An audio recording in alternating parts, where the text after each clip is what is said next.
That is lack of alcohol. There we go. Now we're live. Careful in OCX. What?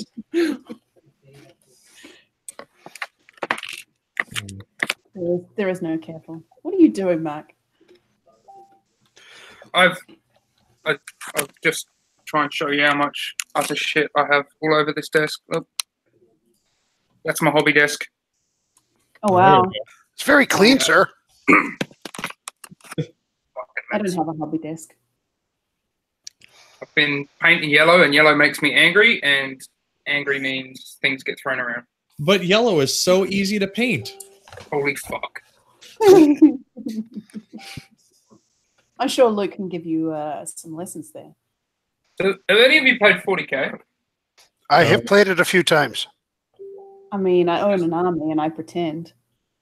They just released this game with like miniaturized versions of their Forge World Titans, and I've been painting these up, and it's been an absolute nightmare because yellow. Yeah, that's a lot of yellow. That's more yellow than is necessary. And look, there's a little cute one. Yeah. Your whole army is yellow? Yes. Yeah, Have you Sarah tried better life decisions? Good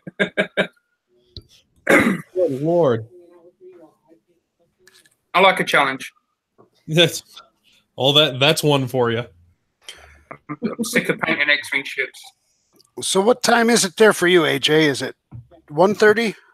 No, I am not in New Zealand. I'm in Australia, so it's 3:30. So it's 3:30. No, sorry, 1:30. No, 1:30. no, it's not. 1:30. I've got my New Zealand computer with me. It still has New Zealand time. I'm so turned around. Isn't it 2:30 in New Zealand? No, it's 3:30 in New Zealand. It's 1:30 in Sydney. Oh, fucking daylight savings. Yes. Wait, You also- do one of those two countries observe daylight savings and the other doesn't? No, you want something even more fucked up? So Mark and I are in the same country. Yep. It is currently 1:30 for me. What time is it for you, Mark? 12:30, and it's not a time zone. We just don't observe daylight savings in my state. Oh my god. So you're like Arizona of New Zealand. Australia. Yeah, that's right. Australia is New Zealand. Ha! Yeah, Indiana just got just started doing daylight savings time like 5 or 6 years ago, and like when they were deciding to do it, some lady wrote into the newspaper and said, "I don't want daylight savings time because the extra hour of sunlight will kill my grass." Wow. And this is why we have that state. Yeah. Need somebody to laugh at. It's like people like that shouldn't be allowed. I don't know. I like Welcome not to having daylight OCX savings. Politics Edition. What is everyone's opinion on voter rights? Oh no, we can't do politics. That's We don't do politics. I'm not allowed to vote, so I don't care. Also, we're talking about Keyforge tonight, right? We're a Keyforge podcast. Oh God, yes, we are. You guys do whatever you want to. Have True. fun. Dude, I have like 2 super broken decks. It's great. I've pulled 5 decks and they're all shit. I've One of got a them deck. do it at all. 3 creatures. Get this shit, right? I have this card here called Sacrificial Altar. Ooh. Sacrifice a human character. This deck has 0 human characters. Random. Brilliant. job. Goodness, yeah. Good job. No, my good deck has a 7 power creature, which I can power up to 12 and make him fight 3 times in a turn. That seems What good, happens? right? That's pretty good. That combo is Brobnar. Brobnar is my I favorite. can By revive him when he dies or heal him to full if he doesn't die. So attack 3 times in a turn and then just not have any consequences, I guess. Yeah. No, my favorite is Dis. I love the whole you watch them playing Sanctum or Brobar and they're putting out all those creatures and they put like things on the board and you go, now kill everything. Bye. This is my favorite combination so far out of what I have. Oh, yeah. Dude, Logos plus Brobnar just wins. It's so good. False. I have a deck. It's all artifacts and no creatures. What? I mean, it makes your opponent's creatures basically worthless, right? Oh, they get free reap. I suppose. Yeah, I'm pretty much. I'm just going to kill that, but I can't do anything else. I'm going to kill that, but I can't do anything else. Oh, as long as you can kill them, it's all good. Yeah. All right. Has Luke finished yet? I turned off his voice. Yeah, he looks like he's done. All right. What are we doing? Are we ready for this? Chico, you still there? Sure. He's around. You can't hear my fan, can you? I mean, your internet's so shit we can hardly see you, so you know. Oh, really? Let me. It's Australia, so you know I expect nothing less. How's summer down there? Because winter sucks. There is no fucking summer. I'm in Australia and there's no fucking summer. I'm wearing a coat. It's what are you talking about? I'm in Canberra. Come on. Oh, I forgot you're down there. Yeah, that place is shit and cold. I'm in the capital. Sydney was worse. Like Sydney was rainy and cold. And what do you consider cold? I'm curious. Well, I come from New Zealand, so cold is pretty much every day. Anything below 20 is cold.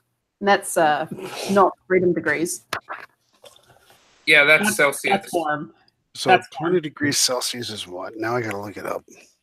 It's like 65 Fahrenheit, 70 Fahrenheit. That's cold. Please. Oh I'm from Africa. Come on. God, AJ, I was in a place the other day. It was 0 degrees Fahrenheit. Yeah, what's that in real degrees? For you guys, it's like your 0 is our 32, so it's 32. Yeah, it's negative Celsius. Yeah, it's like negative 32 degrees Celsius or some shit like that. Yeah, so I was born in that not shit. quite that negative, but still. Yeah, it was cold. You know, we were out there playing foosball outside. Then we burned it for heat. It was fun. I'm a cold wuss. Best to admit it. So I'm from England. It's 22 and it's hot. Sure. What's that in freedom degrees? 72 freedom degrees. That's hot for me. That's still t-shirt and shorts weather. Thing is not t-shirt and shorts weather in Australia, no matter where you're from originally. It's funny because here in the States, middle of the wintertime, a lot of people will go down to Florida, which is, you know, a warm weather state. And you can always tell the people visiting because they're wearing flip-flops and a pair of shorts and t-shirts, and the people from Florida have parkas on, jeans, and they're all bundled up, and they just look at you really strange, and you're like, what? I'm going swimming in the ocean. And you're just like, ah! Yeah. When I first got here, I bought a pair of jeans with me from the UK, and they sat in my wardrobe for 3 years before I threw them out because I was never going to wear them ever. This place is just ridiculous. You do live in Queensland, though, so I'm expecting great things next week. Correct. Oh, it's been storming. It's been pissing down with the rain all week. Happy days. Don't tell me that. It's all right. The worst thing about Queensland. Got till Monday to clear up. Get its shit together. Luke's still going? All right. No, Luke is done. Let's get this show. Let's kick this pig. The road. Why are we kicking pigs? You shouldn't kick pig. It's fun to do. Don't hurt the bacon. I like the bacon. Do I need to? Okay, Chico. Ready when you are. We're already live. We have been for ages. I know. Okay. Oh. Okay. All right. Are you guys ready? Are you ready? Ready. I'm going to do my best. Affirmative. All right. I'll probably screw it up a couple of times, but you know. Now your camera's off. It's all right. Yeah, I can't do this with my camera on because I'll just break out into giggles. Oh, okay. Well, that makes sense. What do you mean? Okay. There you are anyway. All right. Sorry. Exactly. So it's worse when I can see myself. All right. 1, 2, and Good morning, X-Wing. This is not a test. This is OCX 2.0, coming to you live from all around the world, from the Delta Pilot all the way to the NZ, from the little island that could. I am AJ, and with me tonight, from the north, the hairy Viking with a burning desire to enter Valhalla, it's Mark Bentham. Hey. And keeping the convicts in check, we have Sarah, the I was off the booze, but then I had to host OCX, Tessum. You're goddamn right, and the booze was never so delicious. And last but not least, bringing up the rear, the irreplaceable, the master of the extreme. Get off my playmat. It's Padre. Yes, I'm back and I don't care. And before we get into it, seriously, pour one out for our fearless 2.0 leader, Lieutenant Ketch. Where in the world is this man? Seriously, guys, we're worried. We haven't seen him. We haven't heard from him. Where the hell has he gone? He is actually moving to California for a wee bit of time. He's got a temporary job out there, and he's going to be out there for 3 or so months, and then he's going to migrate somewhere. That's less exciting than the story you could have made up. Okay, so what happened was he was running down the road, working with that crate thing, and as he was running, there was a fiery car crash right in front of him, and he had to make a choice. He could run in and save lives and be a hero, or he could run away. Well, he chose away. And as he was running away from the car wreck, he decided that he had to go back. And he went back to the car wreck and he checked things out. And he rescued a nun, a very nice nun from the burning wreck. And she was like, "My son, you have saved me. You have rescued me from the burning pit of hell, which was my car." And he said, "Well, yes, I did. Yes, I did." And she says, "For that, God is going to highly reward you." And he said, "Really? How is God going to highly reward me?"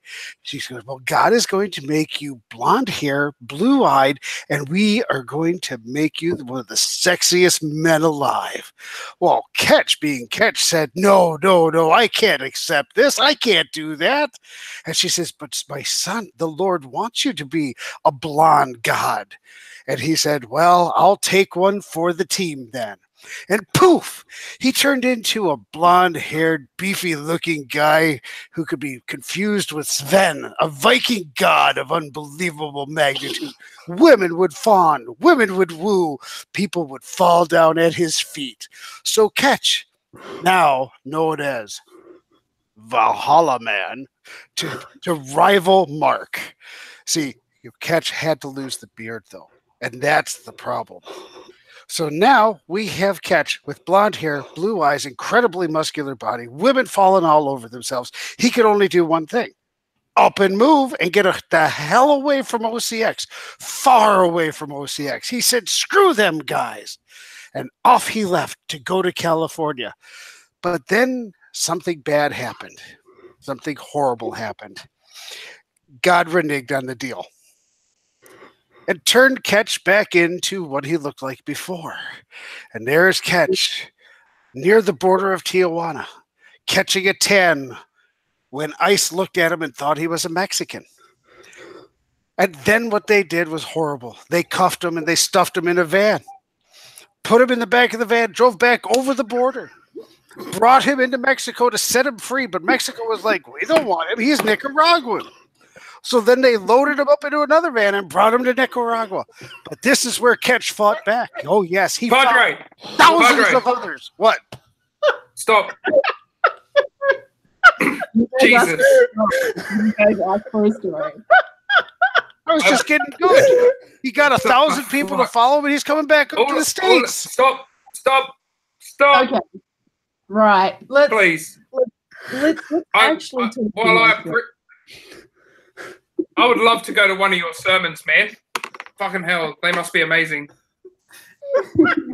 Sometimes they are interesting. I can only imagine. Okay. So as you guys Jesus. can probably tell, the OG is taking the night off, and it's 2.0 in the house. And well, you know, we started things like we intend to continue. It's just one big shit show. Those of you that were joined in earlier before we started might have heard me talking about how I am currently in Australia. So deep in the heart of, I'm not quite sure we'd call it enemy territory, but it's certainly something else. It's the land of bad internet and terrible weather, apparently. But this weekend, only where you are. only where I am. It seems to follow me, apparently. So this weekend we have the biggest Southern Hemisphere competition of them all, Australian Nationals. This is going to be my first Nats. It's pretty big in terms of prize pool. It's going to be the biggest event in Australian X-Wing history until, of course, they announce that system open, which we all know is coming. We can all feel it in our bones. There's over 1,300 prizes in the pool. We've got a box of stuff that's just going to be randomly handed out. We have reps from just about all the Australian states. There's even some European representation. There's someone from Singapore. And then, of course, the good old Kiwis coming over to defend that title. Quick question. Where's the US? Where's you guys? Come on. Like, we've got literally everyone else here. We're too cheap to. Am I the European representation? I mean, you can be if that's what you want to do. You can choose. You can duel it. I would have voted Remain. I mean, if we're really going to go for it all, I mean, I was born in Africa, so There you go. there we go. All around, all over, except the States. They're soft. They're scared. They're terrified. No, I'm poor. I can't afford the This- tickets. this What is- are you kidding? This is known. Yeah, if money wasn't an object, I'd be there. No question. You know, all I have to get permission from my wife.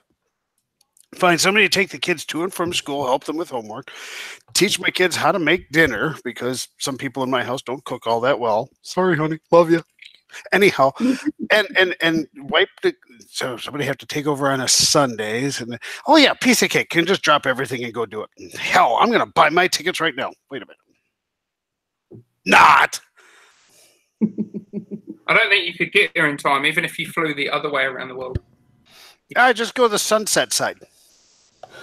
Got to be closer that way. No, yeah, true. The flight is something like 23 hours all up. You'd be hard pressed to get here by 9 a.m. on Saturday morning. It's Oh man, I'm Thursday. gonna be hard pressed to get to the event by 9 a.m. Saturday morning. I'm not. Honestly, we're gonna get to Sydney at like midnight on Friday night. That sounds like fun. I'll probably be drinking. Let's be honest. I'm so sad. There's a party happening Friday night, which I'm guessing you're going to. I'm hosting. I'm one of the hosts. Oh, okay. And yeah, I can't go, and it makes me sad. Oh, well, Saturday. We'll have to drink Saturday. I'm more sad about not being there for the brisket than I am the alcohol. That brisket is going to be epic. So there is a guy here in Sydney who recently bought a smoker, and he's been doing some practicing, and that's where we're having the party on Friday night. There's a reason IPR record at Rob's house. There is a reason. Cook some food every time. Although Now, this how week many- we put it in his office, and I was very disappointed. There was no brisket. How many people are you guys expecting for nationals? There are currently 115 signed up at last check.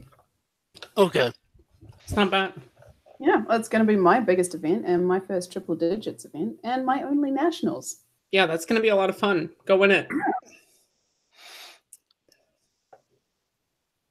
We had Who's going to 111 be last year. podcasting? Who? So, Who's going to be podcasting that? the We'll Onyx be recording afterwards. But Okay. it'll be streamed by Onyx. But will it be streamed live or no? Yeah. Yeah. Onyx Okay. Squadron on YouTube. Robert will be posting a link in the OCX chat and probably all the Facebook pages when it starts as well, probably. All of Facebook. Excellent.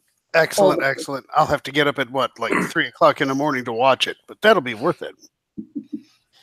Oh, at least it's recorded, so you can go back and watch it. I like to watch them live. Fair enough.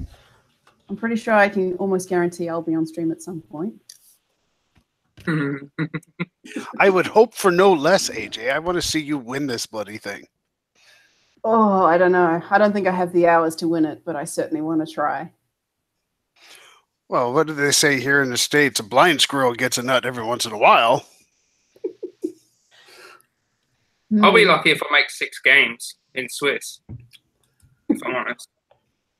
Oh, I'm going to be wasted by like game 3. So what are you planning on drinking each round? And are you taking something with lots of shields? Or is it region so you can drink it every time you lose a shield? There's only 4 shields in my list, so I could, but no. I feel like 1 in between each game is going to be enough. No, see I don't think 4 shots a game is legit. what you have to do is play 4 Scum Falcons and take a shot when you lose whenever you lose a shield. I really, really wanted to play 4 Scum Falcons, but I'm not paying for them, and it's hard to acquire all these things. Well, just use your first edition models for them. Yeah, but dials. Dials and Even the bases. Rebel Falcon in 2.0 has a different dial to the Scum one. Yep. When I was feeling a little bit forlorn about my lack of practice, I was definitely on the 4 Falcons bandwagon. I'd even found 4 to bring with me. True. I feel like it'd be so much fun, and it would piss so many people off. It's the new 4 jumps now, isn't it? Mm-hmm. Yeah. Oh, I don't know. But I've decided on my list. It's bad. It's going to make people feel I bad. thought you were going to get OCX vote for your list. You can't vote for my list. Well, I mean, unless you all end up voting for the one that I already picked, you can't vote for my list. What is your list? Or are you not willing to hear that? We're live. We don't want to give away secrets. Remember, I'll tell you one thing. I have a 49-point bid. What? Holy crap. That's all I'm giving you. Dude, that is the dankest thing ever. Okay, cool. No, that is guts. That is like That's no amazing. guts, no glory. Oh, it gets better. It gets better. I have a 49-point bid, but no I5s or 6s. I'm trying to think of what that could be. And I don't know if I should guess because I don't want to know until I see it on the table. You won't guess. Let's It's just say random as fuck. Mark, are you running a 2-ship list? Yes. 2-ship list and they're all 6s. Vader Suntier? No. There's no 6s. Oh, no no, 6s. No, I have no 5s or 6s, but a 50-point bid. Jesus Christ. Now tell them about your mission related to podcasting bounties. Okay, I'll give you the whole story. I might as well now, because our episode's already gone out. So the plan was originally to just get tabled 6 games in a row and cost the crates 6 sets of templates and just spread the love around Australia, because they all have my name on them apparently. So I was just going to spread the love and then do the same thing in the side event the next day. But that's a lot of real world money, and I'm no balls there. I'm not that much of an arsehole. So I'm not going to do that anymore. So I took a list that is fairly easy to table, but at the same time, it's going to be a challenge for them. I'm going to challenge them to table me. And my only goal is to get half points on a ship in every game and to prove that 200-0 in a podcaster is impossible and Farmer is just terribad. Basically. You can ask Richard White about that because I did it 2 years in a row to him at Worlds. Not impossible. No, that was 100-0 with no half points on small ships. That's different. It is a little different. That happened like a few times, but 200 points with half points on small ships, I just don't believe in people enough. Someone legitimately got 200-0 tabled at the tournament I was at this last weekend, and this person is not a bad player. I know that. How? They just got the shit kicked out of them. It happens. They ended up winning the pod that they were in later in the day. They were just having an off day? Either that or the dice died on them. Look, the thing is, even if I'm proved wrong, and that it is actually possible to do, and that I've just basically given everybody free wins, that means everybody gets templates. So it's a win-win. Oh, exactly. But I don't believe them, and I believe that I'm going to go as many games as I'm sober enough for, and not lose 200-0, even with my 150-point list. 151, I think it is. 152. It's a 48-point bid. The first one, the first one was 135 points. But I thought I might as well just throw some upgrades in there because it makes no difference at that point. It makes it more interesting. That's Yeah. God, I swear to God, if one of your 2 ships is Dash. No. I know there will be a Dash at Nats.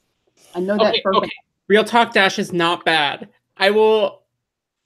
I'm not playing Dash Dash on my mother's future grave. Dash is not bad. all right. Well, we can't guess the ship because if we guess, then he would have to say something. But is it the Jump Master? It's Imperial, so you're both wrong. Okay, thank you. You can guess as much as you want, but it will take too long and waste a lot of time. Mhm. Hey, Tommy, We got plenty of time. there are a lot of people that say that tables are happening, and it's, as far as I'm concerned, that's just anecdotal evidence and doesn't exist. Until I'm proved somebody does it to me, it's not a thing that happens ever. Mark needs to see it in real life. Yeah. Me, I'm going the other way. Full 200. I want all my toys. I don't care about flying second. Same. Yeah, I don't give a shit. Give me better ships. In fact, I had one game last night where someone's like, "You can fly first," and I was like, "What?" Well, you can fly last, and I was like, "Wait, what? No, but I want to guess. I want to guess where you're going." In my day 2 list is 2 6s and a 5, but it's 199 points because I don't care about the bid in that one. It's like full opposite. I'm going to spend all the points and have high PS, but initiative, fucking whatever. I don't have a day 2 list yet. Probably a Sloan Swarm, just because. Fuck yeah. Just to troll people. I do love Sloan. I do. Well, Sloan with Death Troopers. Oh. I've seen that combo. That is fun. So what? Wow. So is it going to be primary down there? Do you think will you be facing mostly Imperial, or do you think it's going to be pretty much evenly spaced between the 3 current factions that are allowed to be played? No chance. No, I think we're going to see a lot of Imperials, and they're going to look a lot like each other. I think you'll see a lot of Scum with a little bit more variety in the Scum, and then there's going to be the Hit and Hope Rebels. There will be Rebels. Oh, I like that. There will be Rebels. The Hit and Hope Rebels. I like that. That's fun. So yeah, now, like a legitimate nickname for Rebel Salad, right? The Initiative 6 Rebel Salad. Hit and Hope. Well, are you thinking that it's going to be probably like a 70% Imperial? 50. Nah. Yeah, at 50. the most. About a 50. Yeah, there's quite a bit of Scum out there. All right. Mm-hmm. All right, hold on, guys. I got to be right back for a second. Because guess what? Scum's finally good without Asajj. It went full opposite of first edition. No Asajj anywhere, and then the rest of Scum is fantastic. Scum was good without Asajj. I flew without Asajj and did all right. Yeah, no, they were fine. But God, Boba's so good. Forlom's so good. Palob is so good. Even better when you kill them and don't have them in your list. Which is hopefully my plan. All right. So I'm guessing about 45% Imperials, 35 Scum, and the rest Rebels.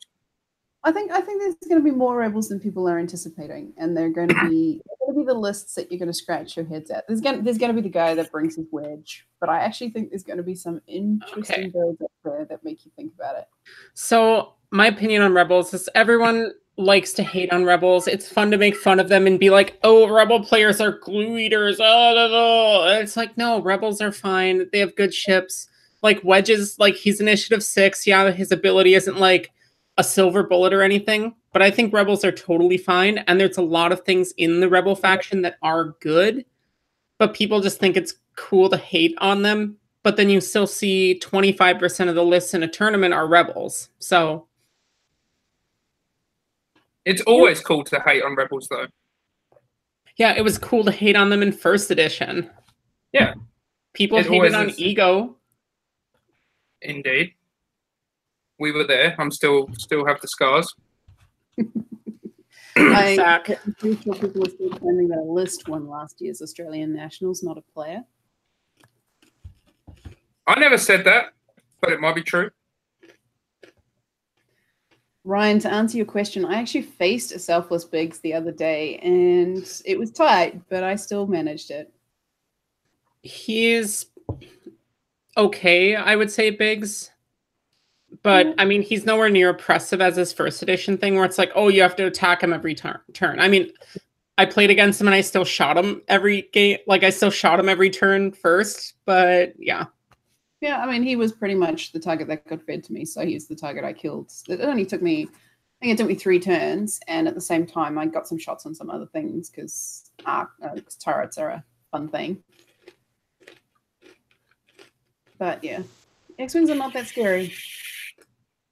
They're a lot of fun, but I wouldn't be super confident playing them in a tournament like Nationals. Well, it depends what your goal for Nationals is. Fair. So some people go to win, but other people don't go to win. Yeah, if your plan is to just not get tabled, I suppose X-Wings actually would be a pretty good choice. Surely you can't get tabled with 3 X-Wings. Oh, wait, wasn't that what Farmer was playing when he got tabled at Coruscant? Oh, picking on was it Coruscant or Gold Squadron Classic or something? Where he got 200 Well, I think he got tabled at Coruscant, but I don't remember what list he was playing. Sorry about that, guys. I had to get a corn casserole out of the oven. Thanksgiving. Well, we're having 28 people over for dinner tomorrow. Jesus. Yeah. Yes, it is. And I'm going to be right in the middle of it. I guess technically it's Thursday here in the future, so happy Thanksgiving, y'all. Oh, thank you. Up where we don't celebrate it. We don't. But it is time for Christmas music. Stop it. This is no joke. Christmas music started 5 days before Halloween this year in my state. There was a radio station that started their Christmas music 5 days before Halloween. That upsets me. It was kind of disgusting. The only song that you're allowed to listen to outside of December is the Pogues and Kirsty McCall, Fairy Tale in New York. Like, I can listen to that any time of the year. Any other Christmas song can go die in a fire. So you won't be very pleased to hear that. So my birthday is in the middle of the year, around about what we call midwinter Christmas down here. Because obviously our winter's the other side of the year. And so we have another Christmas in winter. And I work at in a radio station or TV station. And one of our radio stations every year for my birthday plays me at Snoopy's Christmas on my birthday. Wow. Because you know how much I love Christmas carols. I'm disappointed. I think we win. Well, Christmas in July should not be a thing. But Christmas in July is something that happens here in the States. Is it? Why? It's because people are stupid. I'm not going to argue with that. I mean, you got to have the big sale, the Christmas in July sale. Oh, and people have to sell furniture. So you always get the Christmas in July sale for this or the Christmas in July sale for that. It's stupid over here sometimes. We get the Queen's birthday instead. Which isn't the Queen's birthday. Which is not actually the Queen's birthday. We're really good at this holiday stuff. You guys do it the last weekend of June? Australia? No? What, Thanksgiving? No, the Queen's birthday. Oh. It's different in every country. Yeah. Oh, does she matter somehow? To us, No. apparently. No. Says the guy from England. I know they like her in Canada. She's on all the money. She's on all our money too. Doesn't mean she matters. The people on the other side usually do. All right. What other big X-Wing competitions have been out recently? I know we're not going to talk about Coruscant for reasons. So this one wasn't super big, but I did briefly want to talk about the Renegade Open that was in Minneapolis this last weekend. So there's a convention here, a tabletop convention called Renegade, where there's a variety of games going on. And a local player, Vince Chan, great guy, always looking to make the community better, wanted to run the event and ran a fantastic 32-player pod-based event. So 3 rounds of Swiss in the morning, which seeds you into 8-player pods in the afternoon. And the winners of each pod got like super good prize support, like Poe-themed movement templates. And the participation prizes were Poe-themed range rulers 1, 2, and 3, and like a huge sack of acrylic tokens. So, yeah, so I have acrylic calculates now. Yay. Fantastic event, well run. The most important part of this event, though, however, was free beer. What? Free beer? Yep. Vince hooked us up with free beer and stated that the sack of acrylic tokens doesn't get handed out until the last beer is gone. And that is what happened, and it was amazing. As far as the actual strategic part of the game, though, huge variety of lists there. There wasn't really anything where it's like, oh, 6 people are running this list and it won everything. There was a huge variety spread out. The top part of the event was a little Imperial heavy, but the rest was pretty spread around. Lots of Rebels. Looked pretty well balanced. Well, who was it? What won it in the end? Robert Mayman won it. He had an Imperial list. I don't quite remember what the full list was. I'm pretty sure he had a Whisper. Actually, I know he had a Whisper and a Redline. And that's all you need to know at that point. Whisper, Redline won it. Yay. Yeah.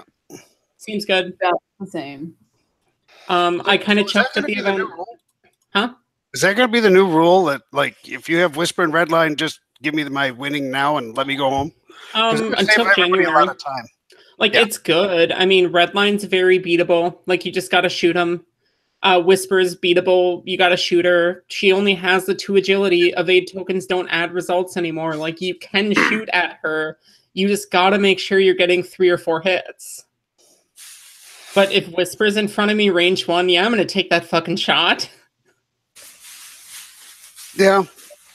Can confirm Whisper goes down like a sack of shit when you throw lots of red dice at her. Mm-hmm.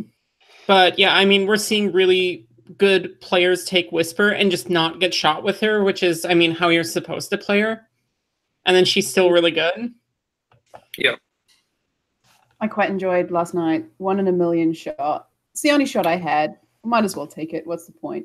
Whisper, stealth device, range 3, through a rock versus my little tugboat. Tugboat rolls 2 crits and gets 1 hit through onto Whisper. Yes. Did it kill her? Was that the last damage? It did not kill her, but it got her close enough to path that I could kill her the next time. I did that at Gen Con to some poor soul. Same thing, range 3, stealth device, cloaked, and Lorik's just like, I'll throw an unmodded 3 dice and get 2 hits, and Whisper's just like, let's blank out here. It's fine. Those are too few and far between. My dice. It happened. Always take the shot. Don't go, Yeah. I'm not going to take the shot every time. You never know. Oh, I always take the shot, but it's like for me though, with what I run, it's like, okay, I'm going to go throw my 2 dice at you. So it's pretty hard to hit stuff. If you're rolling a 2 dice attack. I'm not gonna lie, my little tugboat is the most consistent ship in my list. The little tugboat that Tugboats could. are great. Hey, Rev, how's that resistance bomber looking? And until I have it in my hot, greedy little hands, I'm not even looking at them.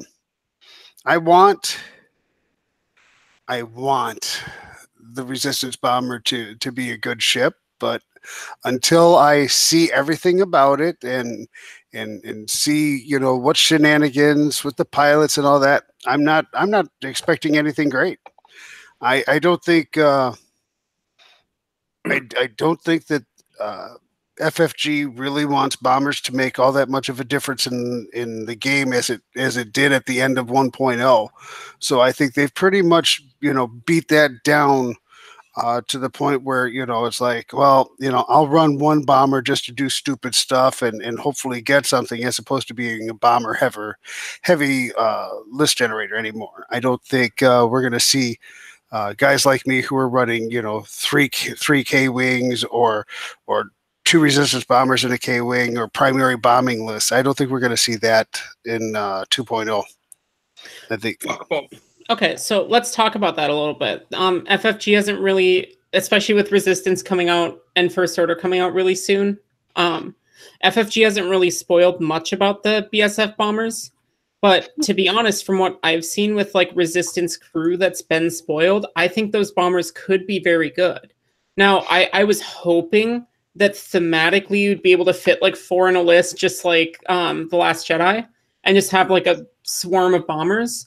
Right. But I think it's going to be more likely that your BSF takes up 80 points or something. But for instance, the crew, where is it? The Page Tico crew, after you perform a primary attack, you may drop 1 bomb or rotate your firing arc. So all of a sudden, your BSF's dropping 2 bombs per round. Seems good. If I don't see him being able to drop 2 bombs in a single round. Where does it say that? Does it say that you can't drop 2 bombs? Because you could drop one during system and drop one with Page, right? It did say that at the end of 1.0. I don't know if it's written in the 2.0 rules. And I mean, even if that's the case, it's like you don't drop your proximity mine in system phase, then when someone comes up behind you after you move at initiative 2 or whatever, then when you attack them later, you just drop a prox mine on them. Okay. That would be absolutely wonderful, and believe me, that's the ultimate bombing dream, is to like double bomb somebody in one turn. I just don't see FFG really allowing that to happen. Okay, and yeah, according to Tommy in chat, you can still only drop 1 per turn, but yeah, 1 per round. Mm-hmm. Yep. So that'll stop that from happening. I would, like I say, until I see the whole kit and caboodle, what they're going to release, I'm gonna, hope that I get something good to play with. But if I don't, I don't. I pretty much reserved that 2.0 is, for me. For me personally, I'm still gonna play the game and everything, but I'm not thrilled with 2.0. Not yet, anyway. We're only in wave 1. Mm-hmm. Oh, the excitement just staggered. We don't even have Jedi's yet. Pardon me? Jedi's. We don't even have the Jedi's yet. Then you can be happy with 2.0. We don't have points costs for your BSFs yet. Like, what if it turns out that they are really points efficient and you can fit 4 of the generics in a squad with some bombs or something? You probably can't, but still. And Bob is going to be a thing again, remember? What would be really cool is like if I could fit 5 or 6 on the table at the same time and have bombs and all that. It's just not going to happen. I mean, 6 with 12 health.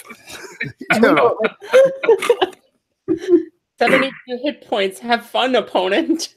Yeah, it's just not going to happen. I mean, for good reason.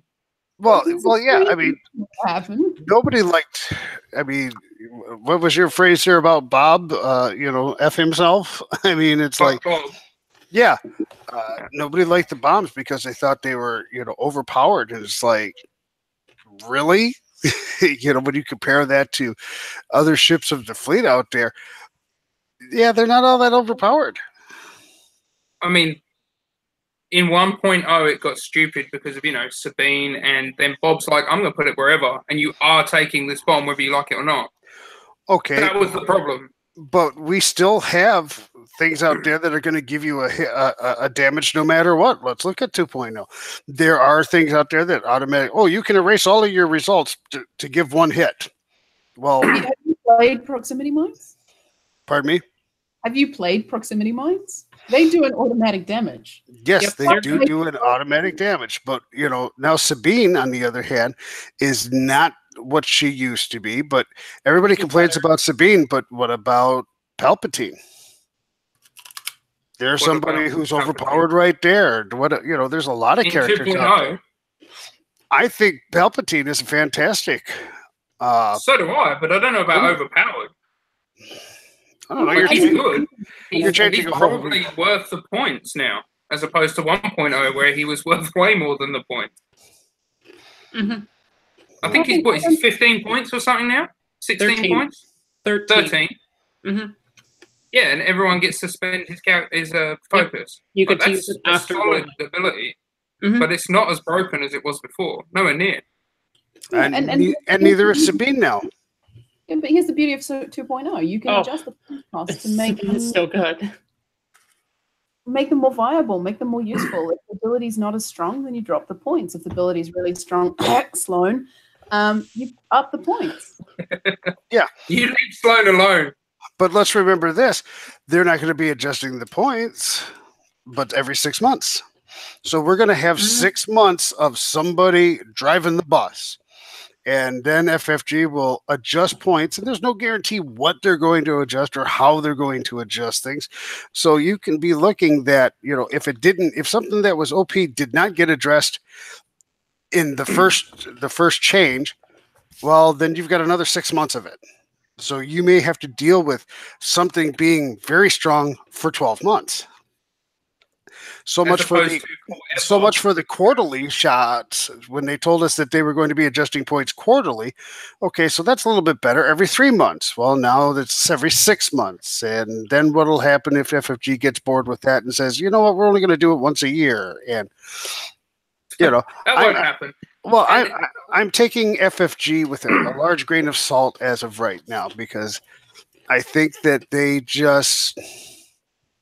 I don't know what their thought process with 2.0 was. We already know the game wasn't ready. We already know that all the things that were supposed to happen wasn't ready. Basically we're in, a beta test of it right now. And we are the play testers. We're the second string play testers. Let's look at everything out there that we all consider OP at the moment, right? Redline. Let's pick on him first. Redline with Trajectory Simulator. Everyone complains. Everyone goes, oh, Redline. He's still beatable. You can still win a game against a Redline list. Yes, they're strong. Yes, they're everywhere. But sure, but it's the exception of rather than another ship being equally as strong. Yeah, we got lucky. Redline is not going to be included in the hyperspace format until Punishers are released. The hyperspace format the intention is that shit takes over in January. All your competitive events will be hyperspace format. That's the reset that everybody wanted. It's just come 3 or 4 months late. Mm-hmm. Extended is just to get us through. They've given us everything so we can play with everything. That's great. But Extended was never meant to be balanced. It's fucking impossible to balance 5 years worth of stuff in one go and go, here you go. Here's a completely balanced game. It was never going to happen. Couldn't happen. And honestly, I'd say they did a pretty damn good job compared to where we were at in 1.0. Fair. Because at the end of 1.0, there was some real broken shit. And we don't have anything that's like super broken right now. So yeah, there's nothing that you sit down on the other side of the table and go, oh, well, I've instantly lost this game. Yes, slow and irritating as hell to see. You know what? You just still kill stuff. Yes, you're stressed. You just have to do it with a bit more stress. Mm-hmm. I mean, I quite like what Ryan said in the chat there. He's like, I get a feeling the plan is hopefully twice a year will be enough but they'll have a third in their back pocket to use it as an anytime in case of emergency break the glass. I like that. There's no reason they won't do an emergency change if something gets that bad within 2 months and it's broken as shit and hyperspace is broken and they go, okay, this ship here, they're gonna, do a jump master on it and just go, yep, we're gonna remove this and this right now. Mm-hmm. We're not gonna wait. And they've proven they're willing to do that because they did it with the jump master and they did it with Nim. Yeah. So yeah, they'll do what has to be done. If they do it, it's fantastic. I am just. Why wouldn't they? For the same reason they let Pelp go for 17 months without doing anything. So what? We didn't do anything for 17 months with Pelp, right? They could have done how many times? How many opportunities did they have with Pelp to adjust him? An FAQ whenever they want, but yet they didn't. 3 months, 6 months, 9 months, 12 months, 18 months, right? What does it matter? FFG can do what FFG wants. What I am saying is I'm going to play the game. I'm going to enjoy the game. I'm going to enjoy sitting across from somebody and making pew-pew noises at them.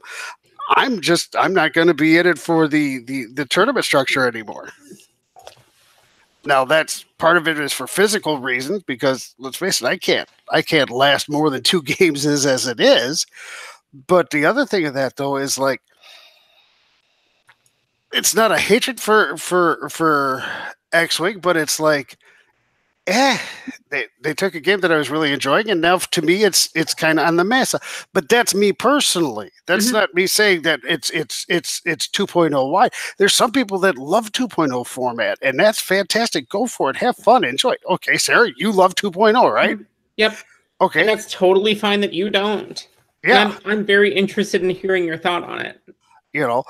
Just to me, though, I'm not excited by it. I thought I was going to be. Am I still buying the ships? You're darn right, because they're cool as shit. I love what they're doing with them, okay? But to me, that's not how I play the game. I've never been an arc dodger. I've never been a fly straight down the gullet and go jousting crazy people. I've been a bomber because to me it makes sense in my brain and how to work things and do things. That's how I enjoy the game. I guess I've always been a hey, you know what? I'm not going to win the tournament, but you know what? I'm going to sting you in your MOV. So I think we will see a lot of bombing stuff coming out. It's just I think they wanted to be really delicate with that part of the game just because of how oppressive it was at the end of first edition. So, yes. I mean, we do have the BSF coming out soon. We don't know anything about that ship. I don't think they've even spoiled the stat line of it yet. So once we get some more info about it, it might be easier to say hey, this bomber might be very good. And I hope it is. I truly, truly hope it is, because then you're going to be hearing me go, man, 2.0 has just become a lot better. But until that time, I'm taking it one step at a time. Am I excited about 2.0? Not really. Am I unexcited about 2.0? Not really. I'm just right in the middle. You are whelmed. I am. Yes, I'm not over or under. I'm just whelmed. I'm just like, okay, I like the ships. They're cool. I'm going to still buy them because I'm a completionist. FFG's still going to make their money from me. There's no doubt about that. But as far as the jumping on the 2.0 drinking Kool-Aid bandwagon, not for me yet. But then again, I suck at X-Wing. So go with that. Do you own all the factions? Pardon me? I'm sorry? Do you own all the factions? Every single one of them. Have you tried playing Imperial Bomber lists? Yes, I have. You don't like it? They're fun. They're okay. Look, for me, anytime I get to drop a bomb, it doesn't matter which ship I'm using to drop a bomb. It's fun. Mm-hmm. I just don't find bombing lists to be all that strong right now. Now, Redline, like you say, with Trajectory Simulator, yeah, that's kind of fun to do because you're launching it down there. You're making people have a bad day. Fun. Pardon me? Fun. Yes, fun for me. For me, if I can drop something on you and cause you problems, that's fun for me. Everybody has fun. Some people who run Red Line and Whisper, that's fun to them. Like I got a buddy of mine up here. They love running that. He has a blast doing that, and it's like, okay, hey, more power to you. I've seen another guy who was running, was it 3 or 4 Millennium Falcons? Mm-hmm. 4 Falcons. Yeah, 4 Scum Falcons. They're 46 points each. Yeah. I mean, it's like, really? With cargo chutes. All with cargo chutes is the thing. He got his butt handed to him, but he had fun doing it. I mean, the fun that we're going to get out of the game is how we treat the game and how we react with the game. It's to each their own when it comes to your fun level on 2.0. And it was the same with 1.0. I mean, people who constantly lost it at 1.0, I'm pretty sure, they enjoyed the camaraderie and the hanging out with people, but they probably pretty much thought, well, this really sucks to lose all the time. Yeah, and I mean, that goes for everything. That's the fundamentals of X-Wing. I mean, think about a competition. Yes, most of us go because we want to win. Sure. We secretly want to win. Some of us know realistically that we've got an outsider's chance of doing it. So we always have that second condition. Like, why else go to a competition? For me, I travel because I love meeting and hanging out and talking shit and drinking. That is my ultimate motivation for X-Wing. Sure. Absolutely. Amazing. And I'm sure there are people who go to competitions knowing they're not going to win, and they've decided that there are other things that are in it for them. The biggest tournament I did was Origins last year. And, I knew I was going to be in for a great day when my very first opponent that I'm going to play against is Paul Heaver. And I'm going, yeah, that's great, and I played against him. And then the next time I played with him, he was some Canadian national winner guy. And I'm like, really? 2 incredibly big players in a row. That's fantastic. But I had fun. I mean, I enjoyed the competition of it. I enjoyed competing at that level. Was I out of my league? Oh, yeah. Yeah, let me mince no words. I was out of my league, but it was worth the experience because I did get to meet people who were very good at the game, and yes, there was drinking involved. There was a lot more drinking than I thought possible involved, especially when the Canadians were handing you little bottles of whiskey just for sitting down against them. And it's like, you can't be, offensive and not drink the whiskey. So you do. And it's like, oh, here, have an OCX card and I'll drink your whiskey. And there was a lot of whiskey. But did I mention the whiskey? It was really good. Okay. It sounds like my kind of people. How about you, Sarah? I mean, obviously you go to win. What is your secondary target for a competition? How do you have fun? So this is something I wanted to talk about tonight, as it is on our show notes. Guess what? OCX 2.0 actually has show notes. We have show notes? We do have show notes. No, so this is something I've been trying to force myself to do lately, is care a little bit less about winning. So I'm sure there's at least a few people listening that saw me after my round 5 game at Gen Con this year. I was in a pretty bad place emotionally. I went to Gen Con. I had it in my mind, like, okay, I've still never won a 1.0 event. This is my chance. Like, I'm going to make cut. I'm going to stomp people. I've got a good list. I can do it. And I had a rough day, didn't do it. And I kind of broke down and I wasn't feeling great. And what I forgot is that the reason why we're all there isn't necessarily to win. Like, it's to have fun, right? So one thing I've been trying to struggle with is making winning an objective, but not my primary objective. And it very much has been my primary objective before. I was going to tournaments because I'm like, I'm going to make cut. I'm going to win this. And then I'm just disappointed and don't have fun when I don't win. Now you have optional side quests. Yes. Yeah. So I think that's something I'm learning as a player, and I know other people have learned that. Like, so many people go to play X-Wing at these big events like Gen Con and Adepticon. They're at these major events but they don't care about getting top 4 or top 8 or winning it.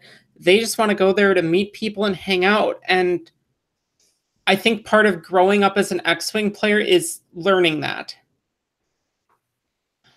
I would agree, Sarah. I would agree. You know, I'm not the youngest chicken in the hen house per se. Yeah, right. I'm old. Okay. I still have the ultimate fantasy when I sit down at a competition. It's like, oh, I could win, and I end up getting my butt kicked. But I think that, for me at least, it's the camaraderie of the game. I mean, it's like, okay, so here's 4 of us sitting here in completely different places on the globe, and we're sitting here talking about a game. And the game, we all have this in common, but we can be friendly and we can agree and we can disagree and we can banter and go back and forth. And we have that ability with people from all over the place. You sit down at the table and, you know, you don't know each other, so you're kind of feeling each other's personalities out as you're playing the game, and then you start off conversation, and then you're talking about his kids or your kids, and then pretty soon you roll the dice and you go, oh, pew pew, and then he does the same back to you, and all of a sudden you're a couple of 12-year-old kids again playing a game between 2 people, and it's a lot of fun. And that's the great part about X-Wing.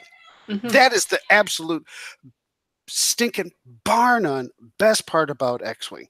And I agree with you, Sarah. There are people, though, that do have that, I'm going to the competition, I'm going to crush everybody. My biggest goal is I want to smack you down. I can't stand playing those people. I hate playing those people. But, you know, sitting there and getting my ass kicked by a guy who's kicking my ass, but we're laughing our butts off, that's a great game.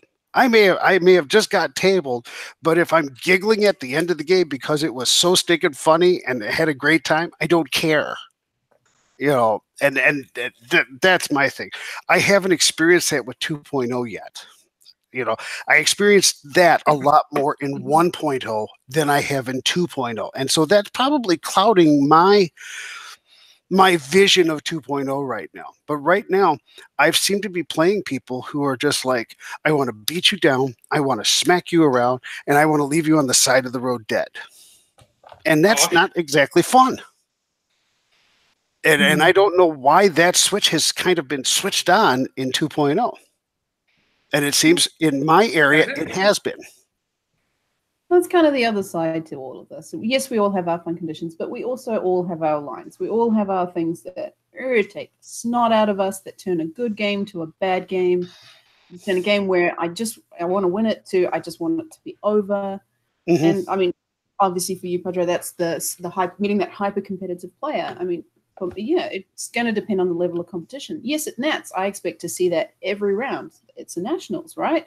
Mm-hmm. But if I go to a learn to play night, so you forgot your trigger, sure, just whatever, just do it. It's fine. Mm-hmm. I mean, yes, you should still be able to do that at a high level competition, but at the same time, I'm a little bit more forgiving in a Nats because there's, I suppose, a lot more pride. It's the only thing we really play for, right?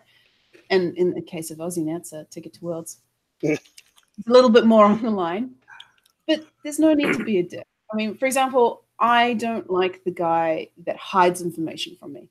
You know, he puts all his cards, all his damage cards are under things, and you can never quite tell. And you ask a question, and he goes, "Oh, yeah, you've hit that one. No, I want to know how much damage I have on that one."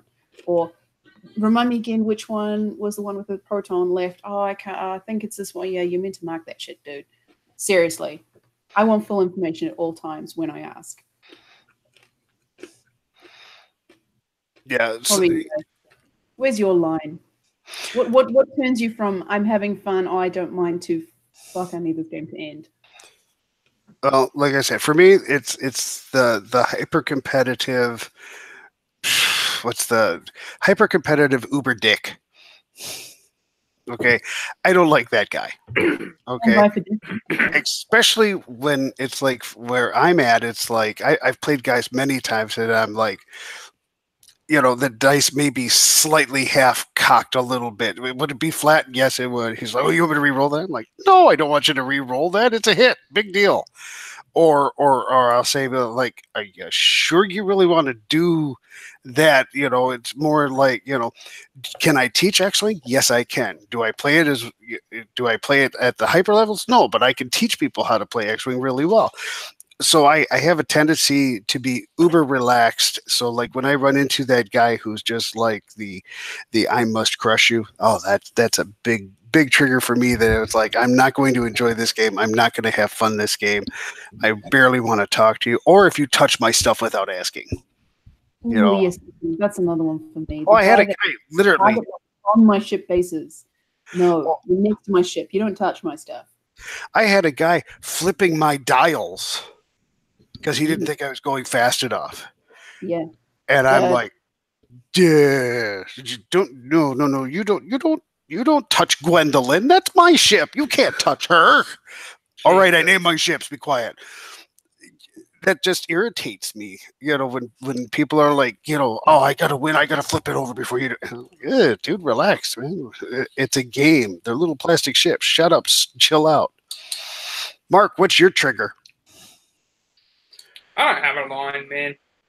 I'm super easy. Angry all the time. Hey? The secret is you're just angry all the time. That's it. That's it. Like I have people that trigger me when I run events. When I'm playing a game, I play super casually. When I started playing, like Sarah was saying about learning to have fun and not care too much if you don't win. When I first started playing and I was playing competitively, and I come into like a group of people who are super competitive, and I started trying and I started getting good, and then you try hard at tournaments, come second, you'd be like, fuck this shit. You know what I mean? I'd actually be angry at myself, and competitive Mark is not the kind of Mark that I like. So I stepped back and went, I'm just going to do this casually.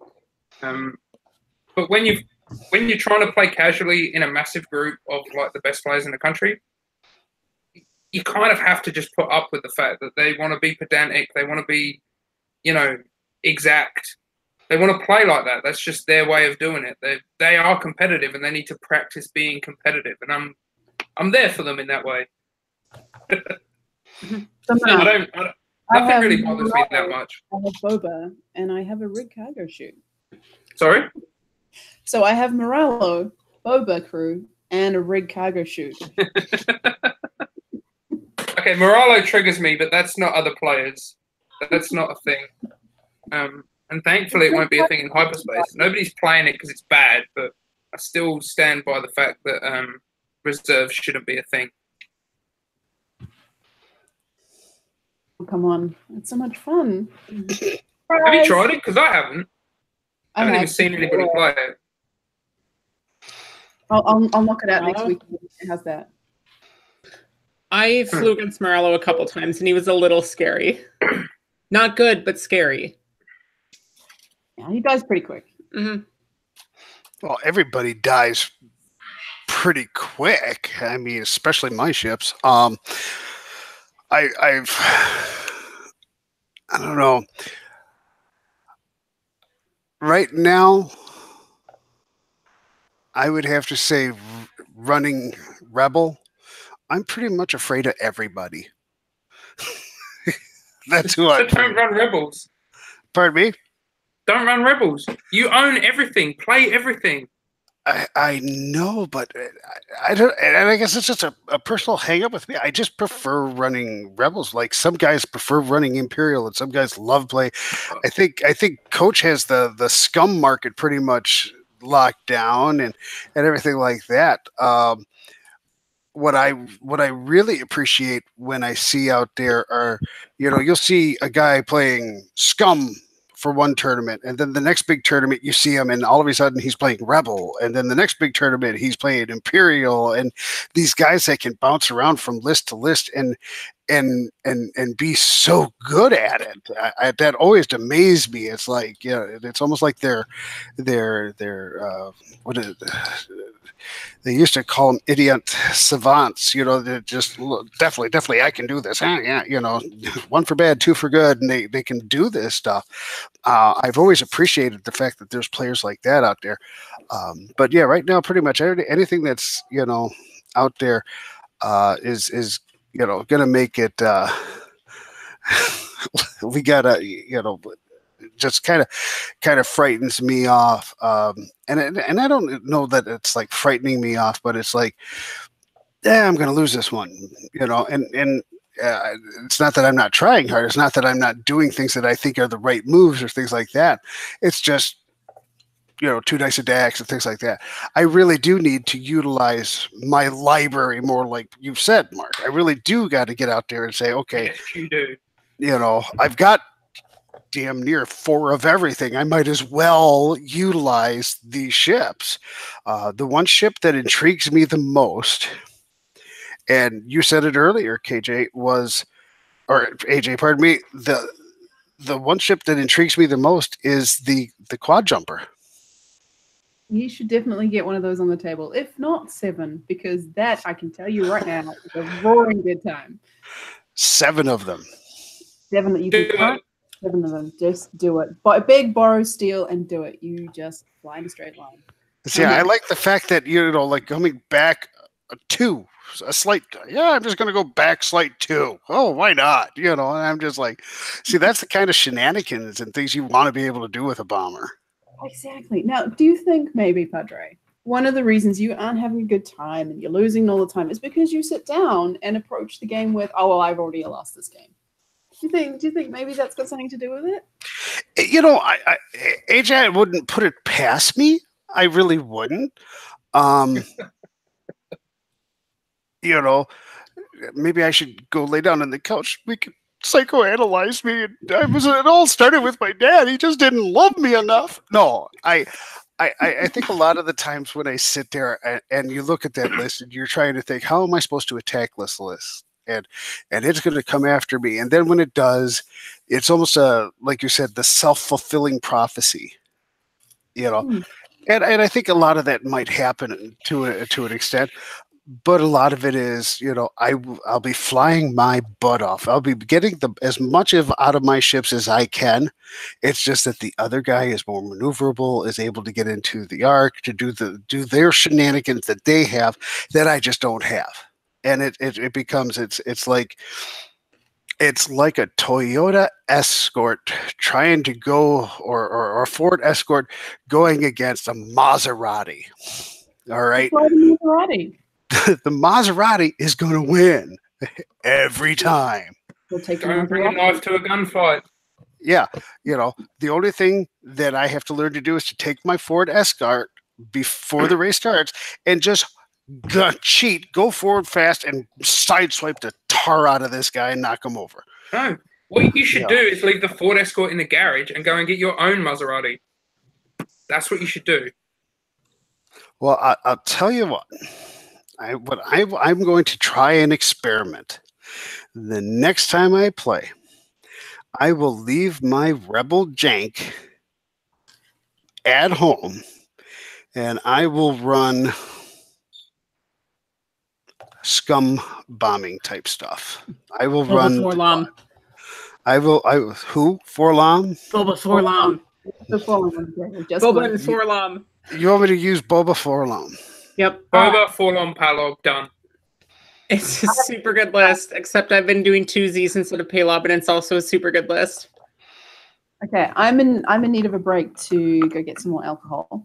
I think the chat needs to participate during the commercial break, guys. What should Padre put on the table? Put in some suggestions and discuss when we come back. He did. Yeah, you know what? What are we going to make Padre fly to have fun again? It has to have bombing capabilities, so it include at least one ship that has a bomb slot. If they build it, I'll fly it. Oh, did you just play my Drea 3 Y-Wing bomber list? I dropped 4 protons on a Rexler one turn, and he was super sad. Well, I've done that before, where it's just like, oh, you're right by this asteroid, and you're by this asteroid, and I'm going to drop my my seismic charge, and the guy next to me is going to drop the proton bomb. And that's not pretty for a lot of people. That's pretty ugly, in fact. But it's fun. But it can be hit and miss. It definitely can be hit and miss. But I mean, like, if they want to build me a list that has bombing capability, I'll give it a try. I don't mind. Not at all. All right, folks, you heard it. Give them his goddamn bombs. Let's see those lists. No, I'm also going to take a short break, so commercial time, I guess. Oh, great. Perfect. I'll stay here alone, and I'll talk with the masses, because that's fun. That's a lot of fun. Let's see who's out here in the chat. I'm going to go over here and click on here to see what's going on. Oh, wait, I got to turn this off here. There we go. All right, who do we got out here? Boba with proton bombs. Proton bombs are legit. Yes, Sarah, they are. You can... All right, our games are always fun. Yes. Sounds like Coach Morello just finished up our monthly. What's going on? Okay, Ryan, does just have bombs. He wants bombs. Yes, I want bombs. Confidence, blah, blah. Okay. Where is Trash when you need him? Trash is out sleeping. Hey, Mars, how you doing tonight? So I'm thinking that I would like to use probably maybe I don't know. If you guys want, I'll fly Imperial. I'll fly Scum. I've got enough of everything that whatever list you come up with, I can pull off. So I think if we do that, that'd be very cool and easy to do. So let's see. I think we have AJ back in here now. I am back. Because she's special. Always. How many people we got? How many people we got? We got 15 watching tonight. Everybody's out drinking here in the States. I was say, it is the night before Thanksgiving. I was not expecting to see a lot of you around. My sister. I love my sister, but the night before Thanksgiving is a huge bar night, and this was a few years ago. She was so happy that her daughter became 16 because she was legal to drive. So her and her husband, my brother-in-law, and her friend and all that, they pile into the minivan so that my niece can drive them from bar to bar where they got just lit up and everything. And of course, it's the holiday night. And she got pulled over by the police department. And, here's, 6 drunk people in the back of a minivan and a 16-year-old girl driving it. He's like, what's going on? She's like, I'm the designated driver. My mom and dad are just trashed in the back. And, he was like, the cop was just like, you're 6, let me see your permit and all that. Well, yep, you are legal. You're the only sober one in the car. But, yeah, it's a huge night here. It's a huge night. Now, you guys down in Australia don't celebrate Thanksgiving at all. No, we do not. Not even. I mean, we do have a couple of. You'll know a friend or someone who does do a Thanksgiving, but it's definitely not tradition. Now, I know in Canada they celebrate Thanksgiving. Yeah, this is what, a month before yours? Yeah, it's in October. So. And I don't know how big it is if it's like here in the States, but I mean, they were expecting, what was the number I saw? 53 million travelers this weekend alone. Wow. 53 million people. I'm like, yeah, Padre, don't do that. I'm staying here at my house. I just no. Let me think about it. No, I'm not doing it. I'll think even harder. No. It sounds like the phenomenon that you guys call Black Friday. Wow. I can't imagine anything worse. No, I hate shopping. I hate it with a passion, but I wanted to have together time with my wife. So I said, honey, this Black Friday, I will go shopping with you. And she gave me this look like, and I'm like, yes. And she didn't say anything. And a few hours passed by. And she's like, just before we went on, she was like, about Black Friday, I don't think so. I'm like, what do you mean that you don't think so? I don't think you're going to go shopping Black Friday with me. I don't think that's a good idea. And I'm like, why not? She goes, too many people, too little patience. I'm like, I could go Black shopping. So now I was almost offended. She doesn't want me to go shopping. But now that I really look hard at it, yeah, it's probably a smart thing for me not to go shopping on Black Friday. They're going to be up stupid early to go Black shopping Friday. Yeah. What time are you going shopping, my dear?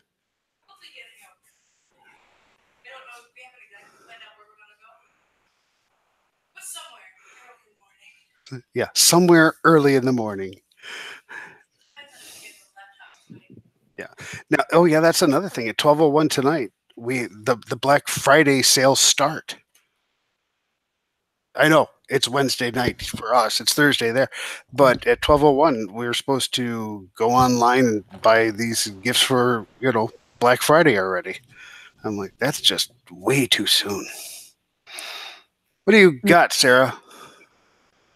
I have buffalo chicken mac and cheese pizza.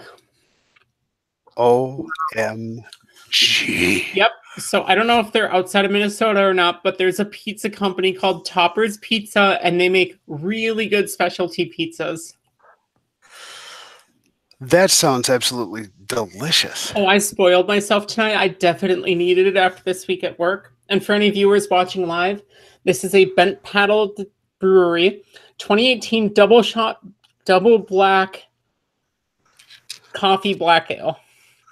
Highly recommended. I am fairly drunk right now. I really want what you're drinking currently. My gin is not cutting it nearly as much as that. No, I have. I had a substance this week called Winter Jack. It's from Jack Daniels, and it is a whiskey cider. And not sure those two alcohols should be combined. You would think, and I thought so too until I tried the first one, and the second, and the third, and I think fourth, and it got bad. It was so stupid good.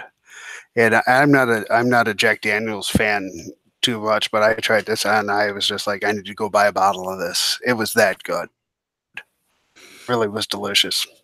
So I don't know. It's very limited edition here in the States. So I doubt that you're going to see it down in the. Yeah, I don't think you'll see it in the Shire. Anyone traveling from the States want to bring me a bottle? Anyone? If you pay for my ticket to travel there. Sure. If I'm paying a travel ticket, I'm coming to you guys. That would. Now you're still planning on. Get the travel for free. Are you still planning on Gen Con, AJ? Yeah. There was also some talk about maybe Crate Cup. So you should go to Crate Cup. Oh, don't do that. Why would you want to? I'm going to Crate Cup. You should go to Crate Cup. We should be a team. Oh, look, can we find a third? Girls on top. Oh, we have to find a third lady. I'm going to keep quiet at that point. Fourth. It's not teams of 3. It's teams of 4. Oh, we can do it. We can totally find Fergie, we need you. Fergie, come back and play X-Wing. I will be right back. I'm going to... Fourth mystery girl, we need jump you. Out for a minute. Oh, the hunt for ladies is on. Really, though, you should actually let me know if you plan on going to Crate Cup, because I seriously do actually need a team. I am 100% going, but I don't have a team yet. Okay. Yeah, we're just working through the logistics. We were talking shit the other night in back in Sydney, and we've got 2 guys who are definitely going, and then I was like, well, I could maybe consider it. So we'll see. Team NC plus a Viking. Yeah, I'd probably be the only New Zealand representative. And we just become the down under crates. Down under crates. Oh dear. Come back, Padre, so we can start again. I was sad that I missed it last year, though, so I'm for sure going this year.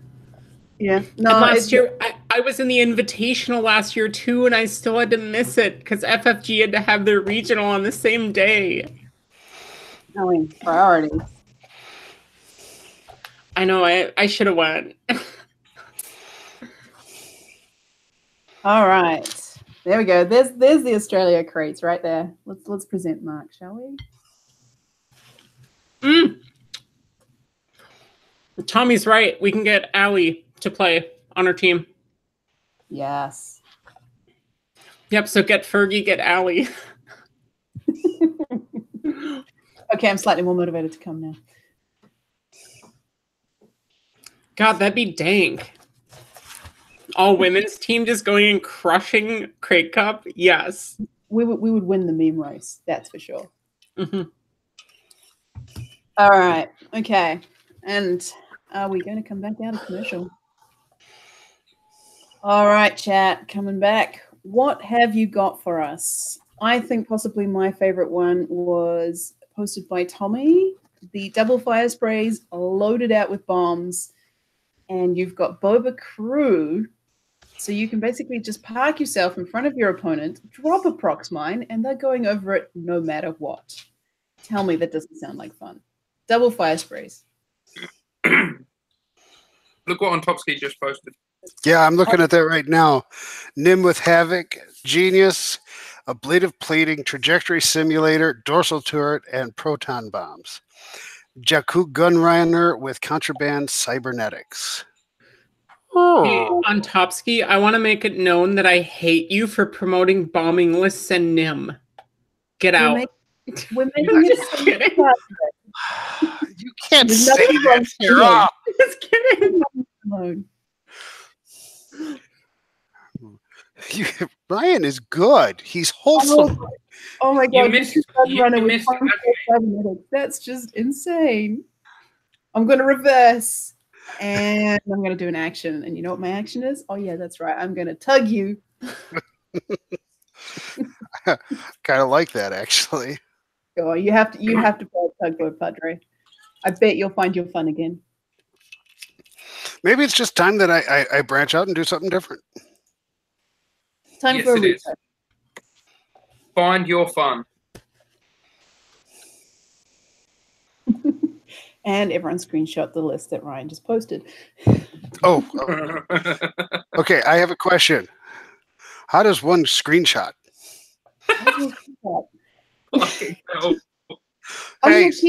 On your keyboard somewhere, you will have a button that says print screen or PRT's SCR. And that's the easiest way to do it. Uh-huh. Or you can find it. Or I'll just take it for you and send it to you in a chat. That would probably be better. Oh, fucking Please just do Padre. that. What about Iman Azamine plus 2 Y-Wings with shit tons of bombs? See, I like Iman because of his ability with the different ways that you can drop his munitions. Yeah, I'm just going to throw a Connor net with a 3-turn template, no problem. Oh. It just makes it more fun for the whole family, though. That's wholesome fun.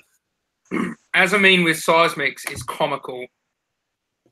You can Oh, yeah. hurt somebody with your bomb and be on the other side of the table when it happens. It's hilarious.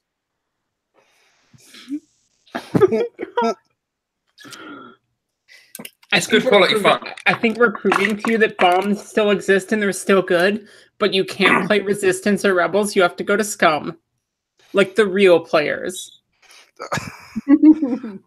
Yeah. So you guys are going to turn me into a real X-Wing player.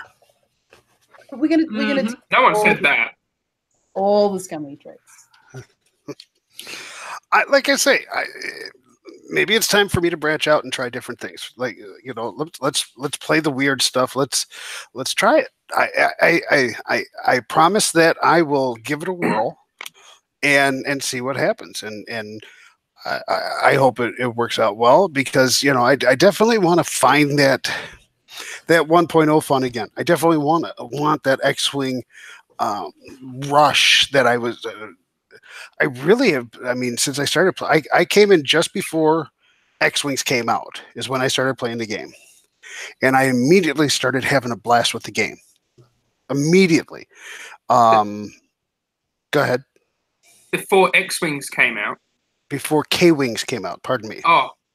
Okay, that makes a lot more sense. Yeah. So I would like to find that again. That just unadulterated, wow, this is the best thing since sliced bread kind of a feeling. I find it really like I'm amazed that you enjoyed the end of 1.0 that much, and you're not finding 2.0 fun. You think it's too broken. I don't know what I maybe there's, like I say, some weird chemical imbalance going on in my head. I don't know. It's just I'm not feeling the. It's all that nitro. Well, that could possibly be. By the way, that stuff that is explosive. Just thought I'd let you know. We're aware. Yeah. You know what I'd really like to know is how they came up with that idea of feeding it to people. Well, there's a guy, and it had to have been a miner somewhere. He's down under the rocks, and he starts having a heart attack, and he's in a lot of pain. And his buddy goes, "Here, chew on this." It's like, what? I mean, hey, maybe they used it as a medicine before they realized it was explosive. That would have been a fun lesson to learn. No, actually, Mr. Nobel was pretty much in it for the explosive. True. Anyway, what are we up to? Hey, we didn't get an article, but we did get some spoilers today that I spent like an hour painstakingly translating and trying to decipher. Well, oh, that's good. I didn't bother. God bless you, sir, for doing that. So let's have the fun. What does it say? You know what the funniest part was? Is one of the pictures was in French. And when I tried to decipher the separatist one, I'm like, I can't understand. Like, I can't make it all out. And then realized it was in Spanish. And that didn't help. But the separatist one, General Grievous, that one is pretty clear. When you perform a primary attack, if you are not in the defender's firing arc, you may reroll up to 2 attack dice. Fucking what? For no penalty? Yeah. Okay, so you just get double predator if you're a good player? Sounds good.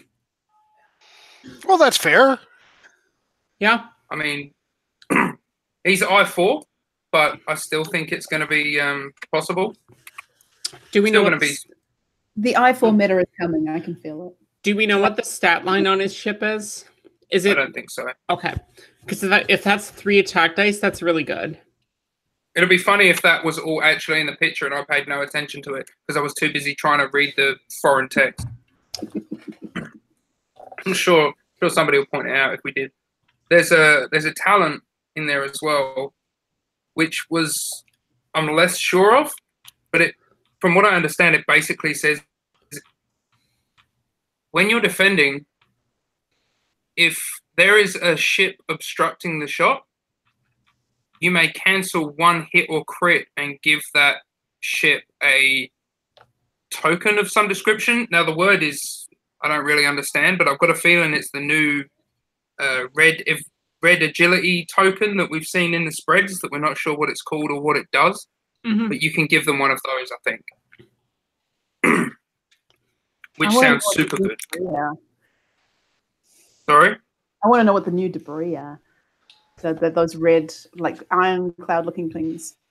They've got to give you ion or that new token, but yeah, there's a lot of new obstacles. Because if you look, there's like different shaped debris clouds too. There's one with like a flat edge on it, and then there is one with like buzz droids on it too. So there's a lot of new droppable things. It looks like, and I'm just super interested in that because I like the game design of rigged cargo chute. I like where that sits in a design space. So I'm excited for other possibly droppable obstacles like that. Well, anytime you can drop something, whether it's a rigged cargo chute or a bomb or a mine, or in this case, hopefully a buzz droid or something to that effect, I think it just adds to Padre's happiness. Well, not only Padre's happiness, but I mean, it gives you something else to look out for. I mean, it's more when you think about it. Okay, what is my opponent going to try and do to me? And there's always going to be a counterbalance to it. I mean, the guys that are going to be shooting 4 into you, I don't care how many shields you have. If you've only got 1 agility, it's going to hurt. I just think there's a lot of different weapon systems out there that would be very cool to have to combat against. Don't forget though, I also like missiles and rockets and things like that, especially with a bomber, because let's face it, their primary dice attack is garbage. So why aren't you playing a Jonas Swarm, Padre? What swarm? I'm sorry? A Jonas Swarm. I don't know, because probably I'll tell you what, Uncle Mark said it best. I'm old. I'm stuck in my ways. I hate change. That's we're gonna bring you into the light. Yeah. Anyway, so the other picture. When you start getting older, you don't say things like "walk into the light." Okay, that's a bad thing. So the other spoilers we got were the Jedi ones. We see Obi-Wan Kenobi, whose ability seems to be that one was easier because it wasn't French. Seems to be when a friendly ship in range 0 to 2, I think it was, spends a focus token, you can spend a force and that ship gains a focus token, which I think sounds super good. Oh, is that Obi-Wan you're talking about? That's Obi-Wan's pilot ability, by the looks of it. The talent looks less impressive to me. It's called Devout, or Devotion or something. And if a friendly ship at 1 to 2 in your side arcs is defending and you're not stressed, I'm not convinced it's stress. I think it's strained or something, which is the new token. If you don't have one of those, you can take one of those and the other ship gets to re-roll and evade dice. Okay, it sounds okay. I super like that because it combos really hard with that one Arc 170 pilot we've been spoiled for, which is if your friendly ship's in your side arc, it gets Predator. Yeah. So it gets re-rolls on attack and defense. But yep, I super like that. They both have to have Devout, I think. They both have to have the same talent. And you have to take one of these tokens, and we're not entirely sure what it does. I personally think it reduces your agility by 1. But it's also red and square, so I don't think it disappears at the end of a turn, and we're not sure how you get rid of it. Huh. Yeah. Actually, that's a good point. It is square, which means you have to do something to get rid of it besides just ending the turn. I've got a feeling it's just a green maneuver, blue maneuver, same as stress, but it just has a different effect. I think you roll 1 less green dice, but this is all just guess. I don't actually know this. What else we got?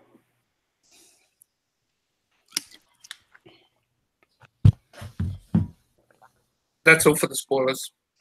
No. Oh, and Mace Windu is confirmed. We don't know anything about it, but you can see his quick build card in the background. Yeah, I'll be fine, man. I don't even care what it is. I'm all in on the Jedi. Like, I'm all in on the Jedi. Do you really think that Anakin and Obi-Wan? Just saying. Mark, are you really excited to like get into the new factions as opposed to the older ones? Do you really just want to jump in both feet and just go to town on it? I was just going to focus on Kylo and only Kylo when FO came out. When they announced the new ones, I'm like, yeah, I'll probably buy all of them because I'm an idiot. And aren't we all? But honestly, like the Separatists look fun, but I'm all in on the Jedi. Like that's the only other faction I really care about at the moment. I'll probably play the First Order stuff that I have until that comes out, and then I'll be all in on Jedi forever. I will say that the Republic ships look absolutely sweet. That I'm very excited to see that, and the Separatist stuff. The Separatist stuff. looks really good too. My question is once they have the 7 factions out, is there any way that you think that FFG will bring in Old Republic? Like, maybe, but I doubt it. I don't think so, just because of how much of a time gap there is. So between like Clone Wars and like Empire era, there are still Clone Wars ships that work. Like we had ARC 170s in the Rebel faction in First Edition X-Wing. Yeah. It's a really interesting idea, and I super want Disney to do Old Republic stuff. And even if they do, though, I don't know that it'll make its way into X-Wing, but I think FFG would tap into that and make a game out of it, even if it's not in 2nd edition X-Wing. Which would be cool. Which would definitely be cool, because it just expands a whole nother universe to play and to explore. I think that would be a lot of fun. I really think that would be a lot of fun. I personally am, now this will kind of be weird. I'm kind of excited about there being 7 factions. I know there's a lot of people that are not crazy about having this many factions, and I kind of think it's kind of cool if they can balance it out so that which would be kind of cool to see is Republic forces going against First Order forces on the mat. If they can balance that out so that it becomes a really cool thing to watch, at least on the mat, I think that would be just really cool to see. I think it just is adding so much variety, and maybe we can get away from the, okay, well, it's going to be, this faction is going to be boss and this is how it's going to be. I think once we add more factions, I think maybe we can get away with the 3 faction, this is what it is, one of these factions is always going to be boss type deal. I think that'll just maybe pull out the weight some. What do you think, Mark? I'd love to believe that, but we'll just have to wait. I'd love to believe that. I'm holding my. I'm holding my breath a little bit. It's a lot of factions in a very short period of time, and I'm sure the playtesters have done their job admirably. But I hold out hope that that's how it's going to be, and you're going to see a beautiful spread of all the factions. But I have my trepidations here. Yeah. I mean, I'm all in on the Jedi. I'm not really in on anything else Republic at the moment. I don't. Like you say, they're all beautiful ships. I have to disagree because the ARC 170 is in there. But the new generic thing. Fuck you! Hang on, how do I mute Sarah? Shit. And the new generic one, the I really don't. I'm not impressed by that either. But the Ether Sprite, I'm just going to run as many of those fits in a list, I think. Okay, Sarah, I'll keep that on Saturday. Did you say that because you know the ARC 170 is my favorite ship, or did you say that just because you actually have a wrong opinion? We've had this conversation before. You know, I think it's an ugly ass ship. Really? How can you think that? Because sorry. I think it's one of the cooler looking ships in X-Wing. I think the ARC 170 is one of the coolest looking ships. When I saw it in the movie for the first time, I thought it was really cool. I can see how someone would not like it. I can see that. I will attempt to respect your opinion. I will not agree with your opinion. It's a very tanky looking ship. It just looks like it's heavy duty. I think that's the appeal for me. It's kind of mindful of a warthog. You know, it's so ugly it's cool looking to me. You know, maybe. But at least that's admitting that it's ugly. Yeah, but even growing up though, when I was a young kid and Star Wars came out, I always thought that the Imperial ships looked way cooler than the Rebel stuff. I thought the X-Wing was the stupidest looking. Oh, somebody's got pretty. I mean, pretty's. You can't tell me this isn't beautiful. That is sexy. Can't tell me. It's amazing. That is sexy. Boom. Sorry, Mark, you're wrong. It's a sexy looking ship. I mean, the majority isn't always right. We prove that time and again. Stop. Okay, that's just getting a little freaky, Sarah. What's she doing? Is she hugging her Arc 170? She was fondling the ship. So, just a general shout out to anyone in Brisbane. Can everyone bring me arcs next week? Because that's all I'm flying against Mark. Next week. Triple arc lists are actually decent. I mean, it was going to be Morello, but I think I just found something better than Morello. You don't understand. I don't actually play X-Wing. I've tried to explain to people. I literally don't play the game, like, ever. I go there on a Tuesday night and I talk and I watch everybody else do it and then play Keyforge and get sad. Oh, you're going to play one way or another. You're playing. Are you all getting into Keyforge? Yes. Are you ready for this to turn into a Keyforge chat? Because, yeah, I'm struggling at the moment to keep focused for Nats because of Keyforge. I have not done anything Keyforge related. I have not bought into it. I have not watched it. I have not researched it. I have not looked at it. I'm guessing this is a card game. I just sleeved my decks in sleeves that it doesn't deserve to touch, but I did it anyway. They're amazing. Maximum disrespect. You know what's funny? The card game Worlds that happened like a few weeks ago, they didn't give these away at the card game Worlds. What?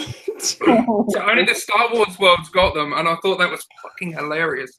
They're amazing though, and I need more. They don't have to be World Champ ones. Like they can just be generics of the same brand, but nobody can tell me what they are or who they're from.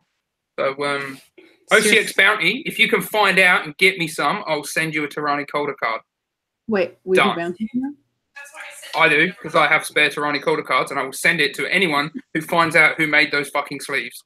No, rub it into the 1.0. So you're saying I should sleeve my Keyforge decks with those sleeves because no other Keyforge players will have them? You should sleeve everything you play in those sleeves because they're like, it's like shuffling silk. They're amazing. And I need more. Hang on, now we're talking about card sleeves. Back to Keyforge. Oh, speaking of card sleeves, look what I found for Coach. Yes. Right. Perfect. I found somebody who does all the limited edition ones again. Look, I've got the Kylo and the Leia. All done in my collection. And they're all going on your Keyforge deck, right? No, there's probably never going to be more than one Keyforge deck because I'm not that impressed with it. Actually, and I can log on and make your decks. No. I'd rather play X-Wing, and I never play X-Wing. Now, is Keyforge similar to like Magic, or how does this work? It's made by one of the Magic guys. Richard Garfield made it, so yes, it's similar to Magic. But there's no construction, which makes me sad. Yeah, see, that's the thing that I like the most about Keyforge is that, sure, there's a small element of pay to play, and the more decks you buy, the lucky you might get, but it's that you get what you're given and you do the best with it. And that format, there's one of the formats, one of their competitive formats where you play a match and you take the losing, if you win, you swap decks and you take the losing deck into your next match. I do like that. But it's too much like rock, paper, scissors at the moment. Like, there's no meta involved in constructing it yourself, so you can't counter certain things. If you just come up a deck that your deck isn't built for, you're just fucked. That's what I've found so far, and that makes me sad. However, one counterpoint to that is the game is really accessible because there's no deck building. And for me, I get that. I'm looking for a secondary card game to play besides X-Wing so that if X-Wing doesn't have like organized play events currently going, like right now, then I actually have something to play. I was looking at L5R and I still haven't learned to play, but with Keyforge, it's like, I just go spend $20 and I'm done. Cool. Awesome. I guess I'll just go win a store champ or whatever. You just show up, buy a deck and play, and you don't have to like it. You can shelve it, do it again next time in 6 months. God, wouldn't that be something to show up to like a regional Keyforge event, buy a deck off the shelf and just go win the event? I mean, I'm going to try. And hey, you could get lucky, you get a double horseman deck and make $2,000 by selling it on eBay. Was it up that high? Yeah. Oh my God. It ended on 16 I don't know what that is in American dollars, but that's a shitload Like, in Australia. about the same. Jesus Christ. It's not about the same. I think it's not the well same. over $2,000. Like $1.35. $2,000 for me. Oh, it is like $2,000. Yes, for a $16 deck or $10 in the US, I think you pay for it. Craziness. Damn, some people take their card games really seriously. To be fair, the Horseman deck is quite fun. I have seen one, and it was, I mean, you could only just sit and watch because that's all it allowed you to do. That's not what I call fun, AJ. Hey, I was still holding my own. It was still a close game. It came down to like 2 Ember. Should get back to X-Wing. You just got to change tax. New X-Wing format, blind lists. Show up to a regional and you just get dealt a list. Oh, I'm that already on that. That would be interesting. That would be interesting. I mean, interesting is one word for it. Tragic is another.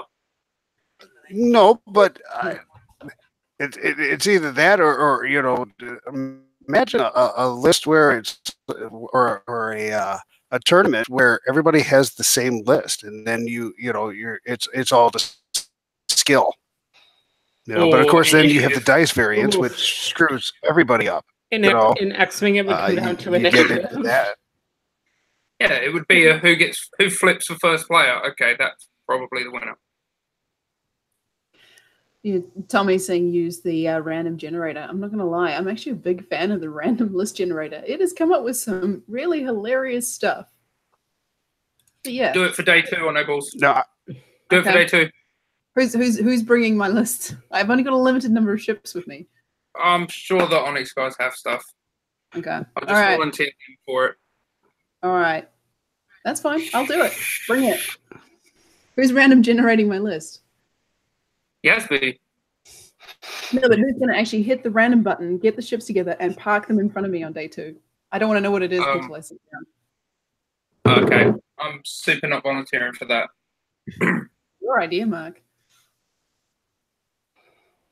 I'll delegate. Yeah, but I'm going to be wasted on day 2. I'm pretty sure we all are. Anyone who isn't in the cut is going to be a mess on day 2. You can go I'm see going to be a mess on day 1. The Onyx boys. I'm taking a bottle of Fireball for breakfast. For those that don't know what that is. Who doesn't know what that is? These guys are from a different country. They might not know. You have Fireball in America? Yeah, people go fucking crazy for Fireball, and it's disgusting. It's amazing. It's amazing. But we already know you have bad taste because you love Arc 170s. Oh, them fighting words. Come on. No, you can't. Press F to pay respects. All right, so I've got a question. Mark.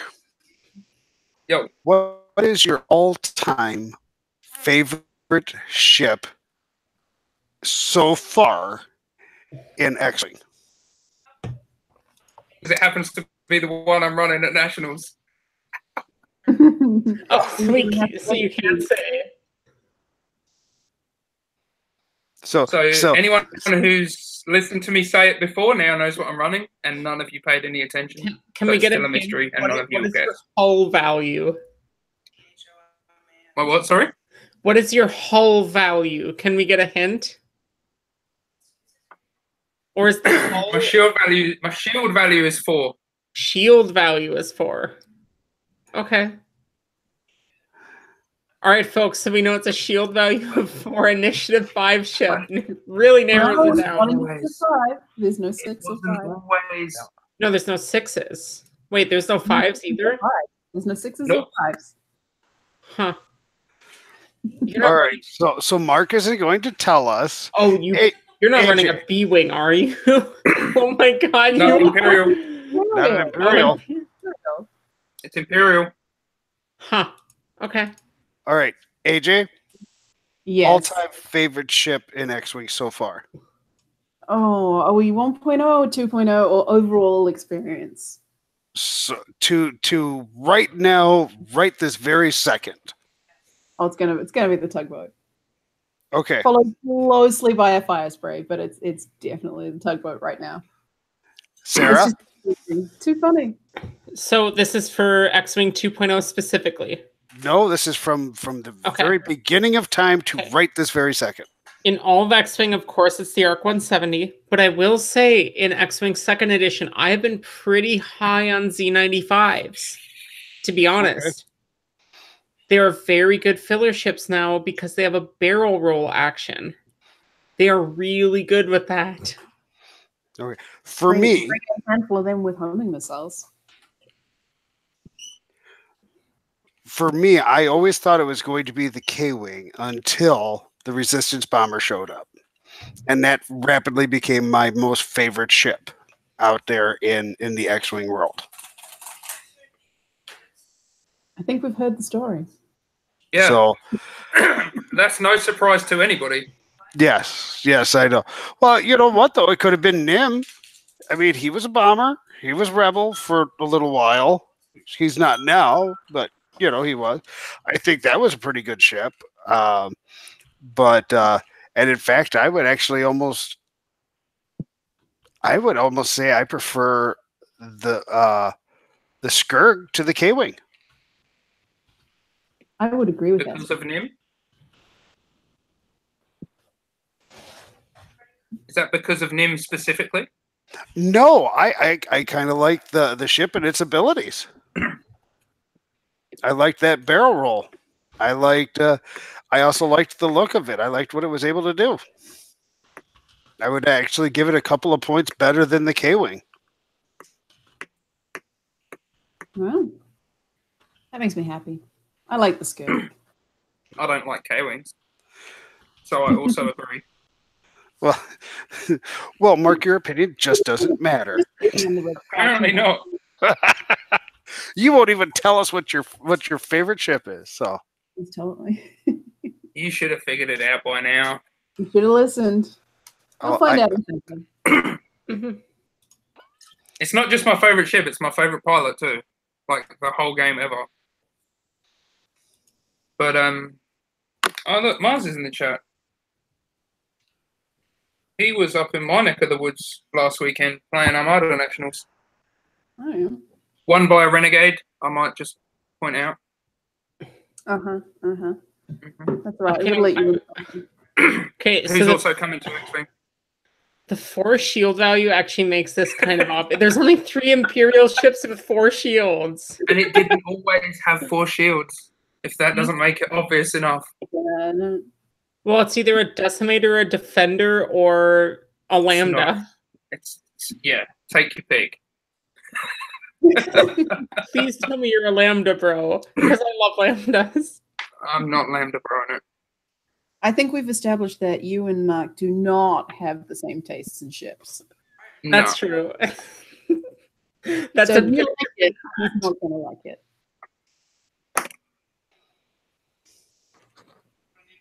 What a Padre. I don't know how to. Oh, here we go. Yeah, it's 150 points of awesome, and it's going to piss people off. I just know it. And the funny thing is, in testing, it's actually 2-0. I didn't even lose a game, let alone get tabled. I think it's going to catch. I'm looking forward to Saturday then. We'll have to bribe Rob to get you on the stream. I don't think you have to bribe him. As long if I match up with 3 Hard Eddie, they will put me on the stream. I guarantee it. I would imagine that this will be. If I match up with you. Yeah, that'll be a matchable time. That'll be guaranteed to be on the stream. Yeah, I would definitely like to see somebody who's willing to take a 50-point initiative bid and to do well with it. To not even have an ace. Wow. I mean, if Jesper happens to show up, you'll be moving before him. Or after him, I mean. Who's that? Yeah, Jesper, who's been running 15-point bids. Oh, we've got guys almost down to 20 points around these parts at the moment. We've had some 20 hilarious points, conversations fucking about useless. bids. Yeah. That's their choice. That's what they want to do. People All are. right. Yeah. No, carry on. I was going to move along to stuff coming out at the end of the month or month-ish. I mean, it's Kylo, what more matters? Yes. So we've got Resistance and FO. What's everyone looking forward to flying? Really? I mean, this is Really? possibly the stupidest question to ask in this forum, but I'm interested. I bet no one will guess what mine is. All right. What is yours? No, I'm going last. Okay. Because I'm a mystery. Okay. I would probably not be a mystery. So, yeah. Right. It's Epsilon Shuttle. Yeah. Oh, yeah. Absolutely. That's it right there. No, of course it's going to be, Resistance bomber. Come on. I miss having those large bases. And as many of them as you can get on the board, right? You'd like to be flying 5 of those. I've had a hard time on spaces. I won't kid you. It's been difficult for me. I'm not a big fan of them. I can see where some people really like them, and probably there's some people that really utilize them to their fullest potential. I can think that I think that's one of the things at 2.0 I do really like, though, is the fact that there's 3 different base sizes now. I think that makes perfectly good sense, and it was a brilliant move on their part. Medium bases are so good. Yep. It's the best base in the game. Yep. I just. What about Bob? What about Bob? What about Bob? I think Bob is a fantastic guy. I like Bob. I like how Bob was played, and I like what it was capable of doing, and I think Bob did his job incredibly well. And I also think it was on one of the best looking ships in the Rebel fleet. Is it still going to be usable in 2.0, Padre?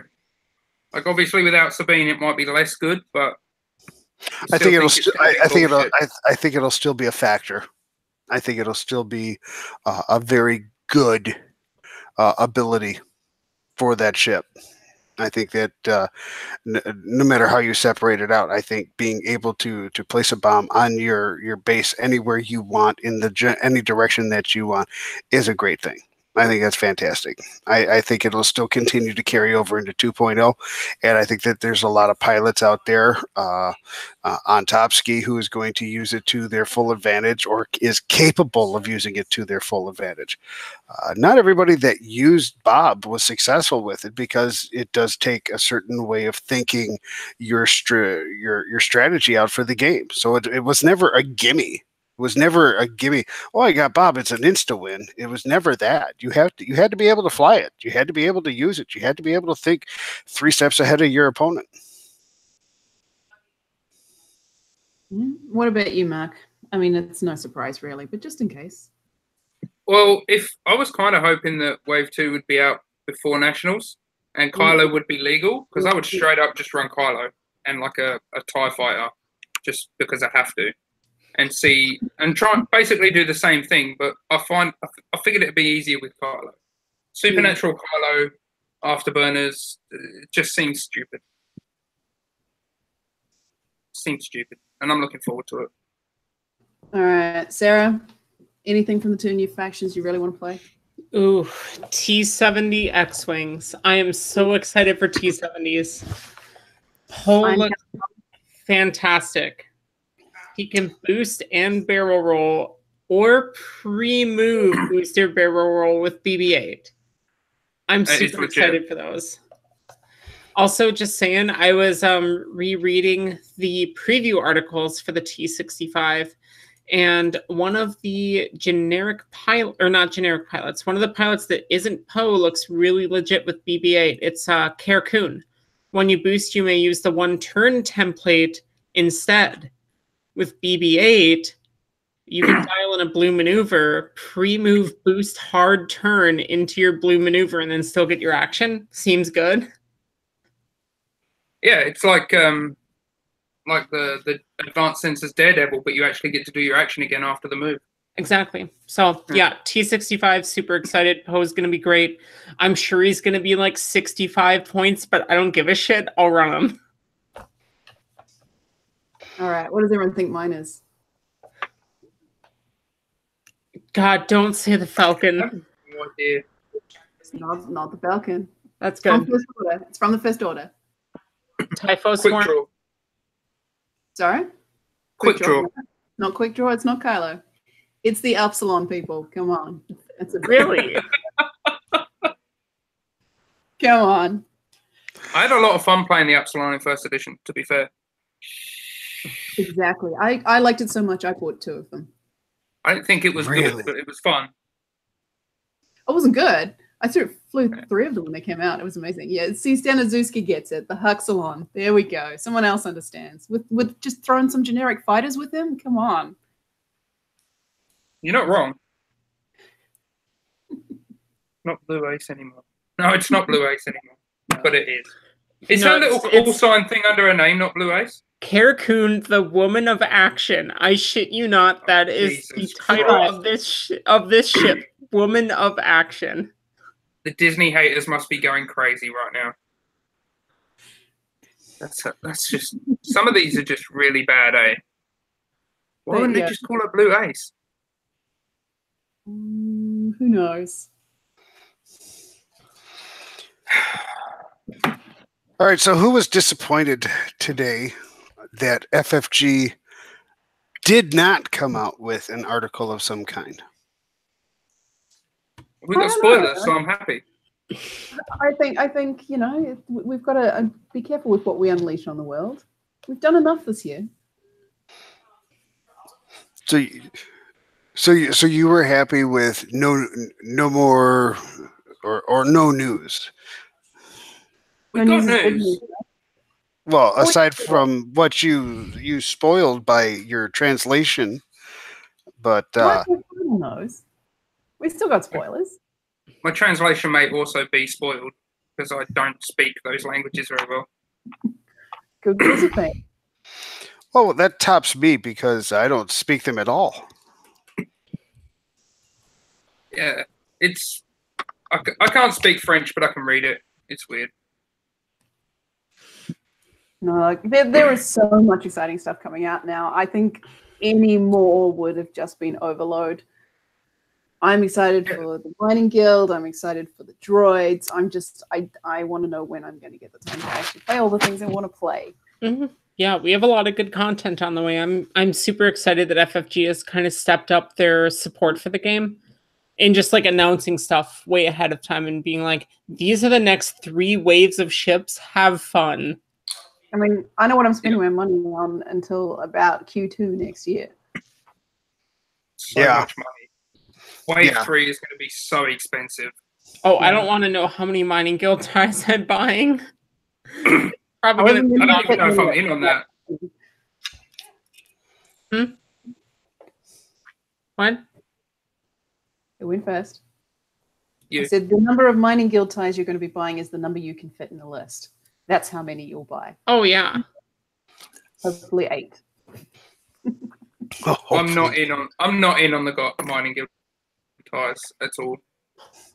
Well, aren't the Mining Guild ties not as good as a regular TIE fighter, though? They can fly on rocks. They run over rocks. I don't care. Okay, I can see that being better than a TIE fighter. I used to do a TIE swarm, but legit strategy now. My TIE swarm doesn't have to break because there's a rock there. I don't know, but I think Sarah's excited about that. The Vulture ability has something to do with grab and hold of rocks or something.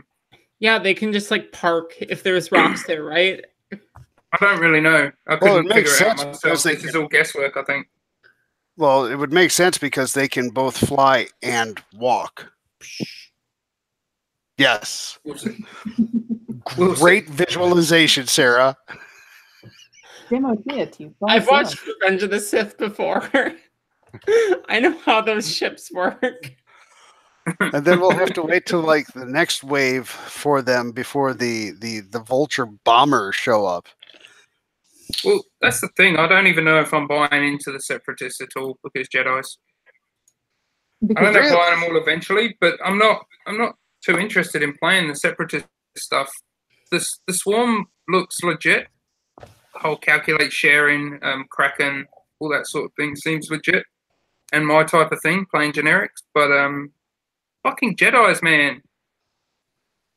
Mace Windu, Obi-Wan, Anakin, done. That's probably going to be about 300 points. They're basically flying X-Wings as well with the 7B upgrade. I'm excited for Anakin. Yeah, I'll try spinning. That's a good trick. I hope his pilot ability doesn't have anything to do with spinning. Oh, come on. It has to. Be a double barrel roll action. No, that's bad. Like, I feel like it's got to be something really good. How can it be bad? I mean, let's look at Whisper, for God's sakes, when she decloaks and all that. Oh, kitty kitty. Her name is Mara. Mara Jade. Loves it. I'm not a cat fan. Ornery. Does she just walk around like knocking ships out of the sky? Pretty much.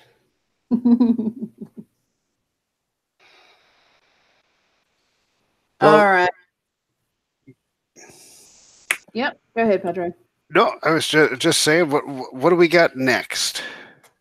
I think we're down to shout outs, but Okay. unless anyone's got anything left. I don't have much of anything left to put out there other than I will look at all of the list suggestions for new lists for Padre, and I will fly them and see how they work, and I'm going to enjoy that aspect. I guess the big shout outs for me is going to be hang on, Padre. We're doing something a little different today because are we? Hang on, I'm not finished. Oh, go on then. Have your rant. Okay, it's not really a rant. It's. Are you kidding me? I wanted to talk about the last Gold Squadron episode where they talked about Best Coast pairings and how amazing it was and how all these new functions that nobody's ever seen before are now a thing. And how everybody in Australia laughed their ass off and were like, where have you been for the last, 18 months? Because Tabletop TO has been doing all of those things for free forever. Well, hang on. Not right. Sorry?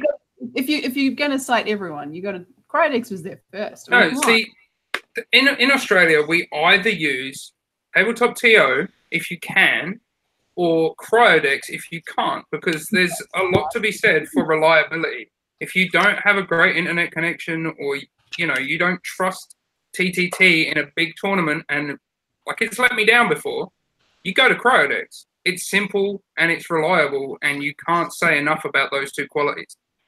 TTT, when it first came out, was very, people were like, it's gimmicky. But a lot of those functions are super helpful for people. Other people can log in at any point in time and see up-to-date results and the ladder, and you know what I mean? That's super helpful for everybody not playing as well as the guys who are there, who can just enter their results on the phone. And you can stream the ladder onto a TV. And as a TO, having people submit results themselves, it just takes so much out of it. Yeah, and not having paper is also makes me happy. Yeah. So yeah, I'm definitely not sort of trying to neglect Cryodex, because we've all used it for the longest amount of time because it's been the best for the longest amount of time. I'm just trying to say that Best Coast pairings, well, I'm sure it's good because it's basically the same as TTT. It's not new, and it costs money to subscribe and unlock everything on it, whereas TTT doesn't. So we'll be using TTT at Australian Nationals. Yes, we will. That's my little rant over. And it was a good rant, Mark. Thanks, man. All right. Just been bugging me. Very good. I'm pretty sure we said Cryodex 3 times and Chico showed up. Yeah, that's kind of weird. I would imagine he would appear magically. All right, because I have to get on a train to Sydney very shortly. I'm going to wrap this up a little bit. So instead of shout outs tonight, it is technically Thanksgiving down under because, future and all. So I think tonight we're going to wind down with what are we thankful for? So it can be anything. Me, for example, I'm thankful that I can travel, meet people, hang out, have fun because of the stupid little hobby called X-Wing that I play. And I'm really thankful for guys like the Onyx Squadron running the Nationals who just go balls to the wall with their prizes and just make sure that everyone gets something. Everyone is going to walk away enjoying that. I can almost guarantee. That's what I'm thankful for. Rob Crumblish is a true blue Aussie hero.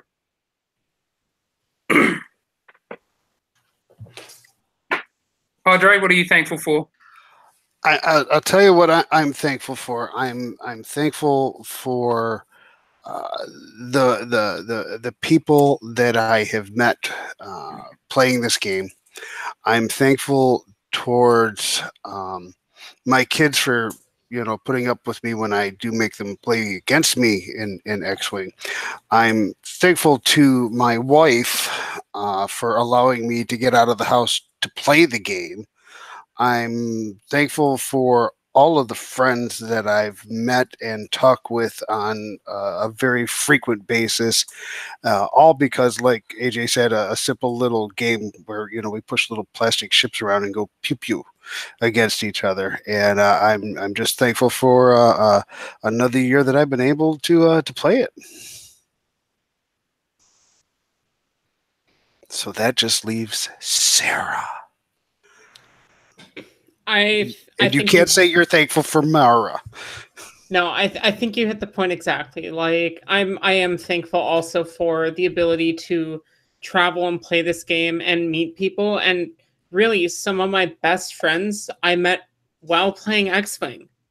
And even if X-Wing were to die, like just let's say tomorrow FFG's like no more X-Wing support for whatever reason, I would still be friends with these people. And I'm really thankful for that I've met a lot of great people through this game.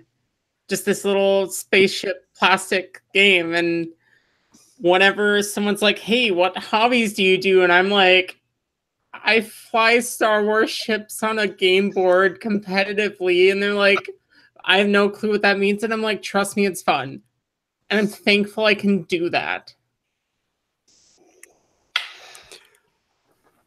Yeah, it's always good. I am truly grateful for the people I've met along the way and grateful for the people I will meet in the future. All right. And now a special favor for Luke because he asked so nicely. Campaign Against Cancer, guys, is coming up May next year. If you want to run event, if you want to donate, especially painted ships, they need a ship per tournament. That's what they're aiming for. Get in contact with either Chris or Luke and just say, I want to volunteer, whether that's to run something, to donate something, to give up some time for something. I'm sure they will find something for you to do. The ships. Donate lots of ships because they're going to need a shitload. I might just... They will also take painted ships that you've done, save them some time if they're well done. I might try and work out... Like, I might just paint a couple for the Australian one and save Luke the hassle of, sending them overseas to get painted, come back, give them to them as a waste of time. So I might just paint one and send one to the Australian CAC. But everybody, contact Chico or Luke or Coach. He can just put you straight through to them and send them all your ships. That sounds like a good idea. It's a good cause, guys. Let's see if we can raise even more money next year. I can't remember the total. Sorry, Luke. Because it ended up being, 81,000 or something like that? Luke, you have 30 seconds to post the amount in the chat. I couldn't go to the Australian one last year. It was super sad. It's too short notice. I didn't really know about it. And it was close to New South Wales regionals. But if I can, I'll be hitting that up this year for sure. I mean, I'll see if I can run one in New Zealand. Or if not, I'll probably come over for it here. See if I can line it up with something else. All right, so what's next then? I guess we're well into shit show, but I will probably love and leave you very shortly. But you guys are welcome to carry on without me. I'm going to have to bail out Let's too. not pretend you have anything better to do. You're on holiday. I've got to go back to Sydney. I have to leave the capital of Australia and go back to where the competition is, so I can have a day of practice. Oh, what? Like you're leaving straight after this? Yeah, no, I'm pretty much going to go from here to the station. Oh, true. Yeah. All right, I'll let you off then. All right, gang. I got to get going too. So All right. You're all soft. It's only like 3 o'clock in the afternoon. yes, but it's 11:45 here. So, guys, have a great Thanksgiving. Enjoy your family, your friends, and everything you're thankful for. And, until we meet again to do the 2.0 that we do oh so well, because we're not sure how we got stuck doing it, but it's fun. I just appreciate you all so much. And you guys have a great night. What, no Yub Nubs? Oh, here he comes. Boys. Oh, do we have to do the Yub Nubs? I guess we'll have to do Yub Nubs. Do we have to do the Yub Nubs? We get to do the Yub Nubs. No, we do what we want. Chico's doing the Yub Nubs with us. Oh, goody. All right, so AJ. Yub Nub! Yub Nub!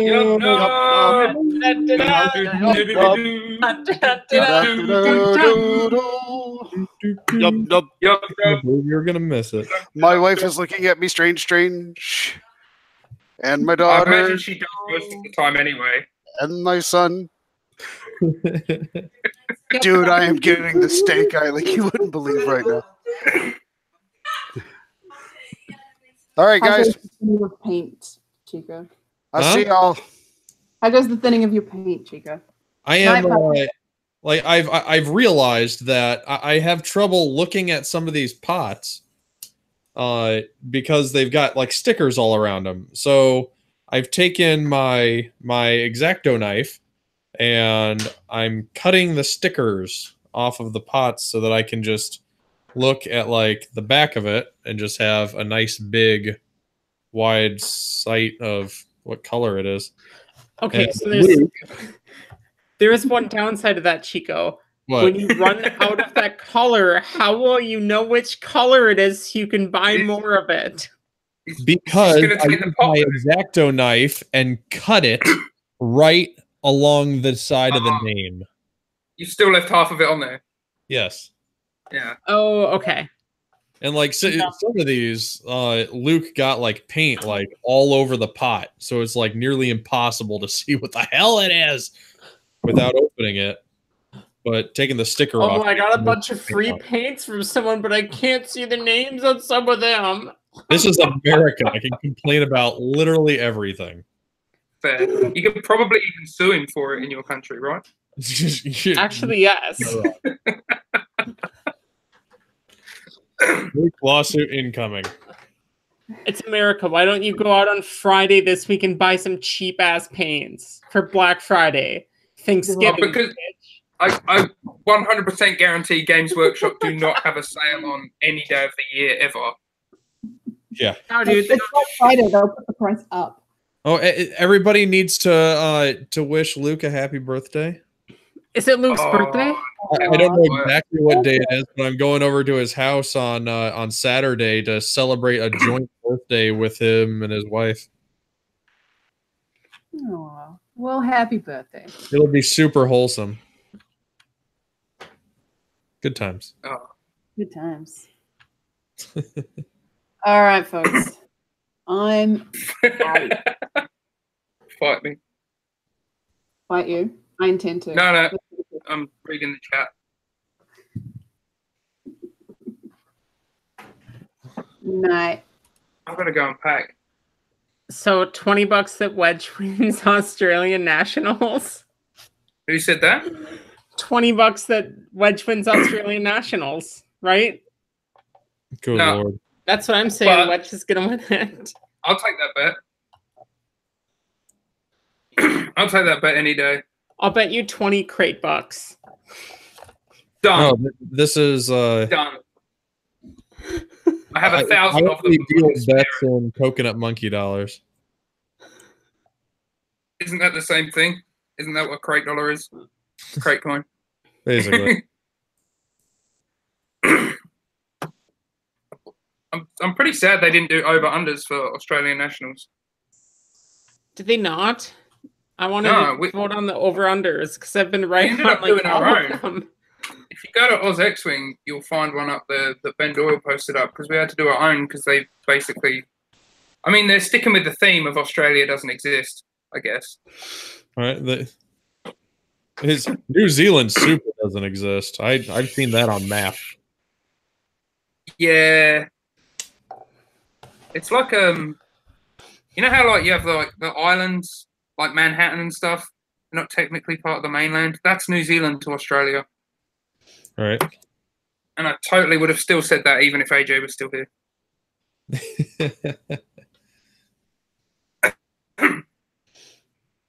Okay, so speaking of crates, I've got some beef. I still haven't gotten my crate 10K templates, and I paid for them like 4 weeks ago. Well, evidently they are 3 weeks ago. way backed up. Like completely backed up? Okay. Like a lot He of got way people. more than he What? There's thought. something like 8 people that ran the fucking 10K. Really? Yeah, there's not that many, right? Well, there's significantly less than people who got shirts, but he said on their last cast, heaven forbid I watched it, that they're like way backed up, so be patient. Oh shit. Okay. I've been sad that I haven't gotten mine. Yeah. And I to toot my own horn a little bit, I didn't run a 10K. I said choose which 10 kilometers you'd like to count, and I sent him a picture of my half marathon. Well, nice. Like suck. No, I sent him a message tonight before you told me this, obviously. Just being like, hey, when can I expect these to ship? Because I think Josh Dunn ordered his only like 3 or 4 days before me, and he got his like 2 weeks ago. Ooh. So I was assuming I should have gotten mine already. And I really wanted them for the Renegade Open this last weekend so I could just flex on people and be like, fuck you, look at my templates and look at my dice. I think we should start doing like mile runs for tiebreakers now. I think that would be fun. I reckon if you asked him to do that at Crate Cup, he would probably agree. Yeah. And then Nami would just crush us all. It's a more entertaining tiebreaker than Keyforge. True. Definitely true. I'm not sold on that game. I'm really not. I like it. Not either, but mainly because I know very little about it. Because everybody keeps talking about, oh, look at the names. The names are amazing. And I've heard nothing about gameplay. Like the one thing that I've heard is it's a nice little filler between other games. Yep, and that's exactly why I started playing it, is because if I'm not playing X-Wing competitive, I want something else to play competitive. Some of the decks are just too slow. For this though, because like the excitement about like being a tournament player is trying to figure out like what the best thing you can run is and analyzing metas and stuff like that. Well, this is like none of that. You just show up and you're like, oh, fucking wild card. Oh, I absolutely get your point. But with me, I spend so much time and effort list building in X-Wing. Like that's probably my biggest strength as a player is list building, that I don't want to have to do that for other games. That's what net lists are for. Sure. Let other people do it for you. Yeah, no, I was looking at that's starting the way to play X-Wing. I was looking at starting to play L5R, and if I do, I'm just going to net deck it. That's an intense game. That's the exact opposite of Keyforge. It is, but I think I would really enjoy playing it, but I also don't think I'd be able to commit to that plus X-Wing at the same time. Fair. The problem I had with Keyforge is the first deck I opened and played, I'm like, this pre-constructed thing would be pretty good if they pre-constructed a win condition into my deck. That would be super helpful. Yeah, some decks don't have them, but some decks super do. Like, a friend showed me his deck today, and I looked at one of his cards, and I'm like, oh, you just win the game when you play this, right?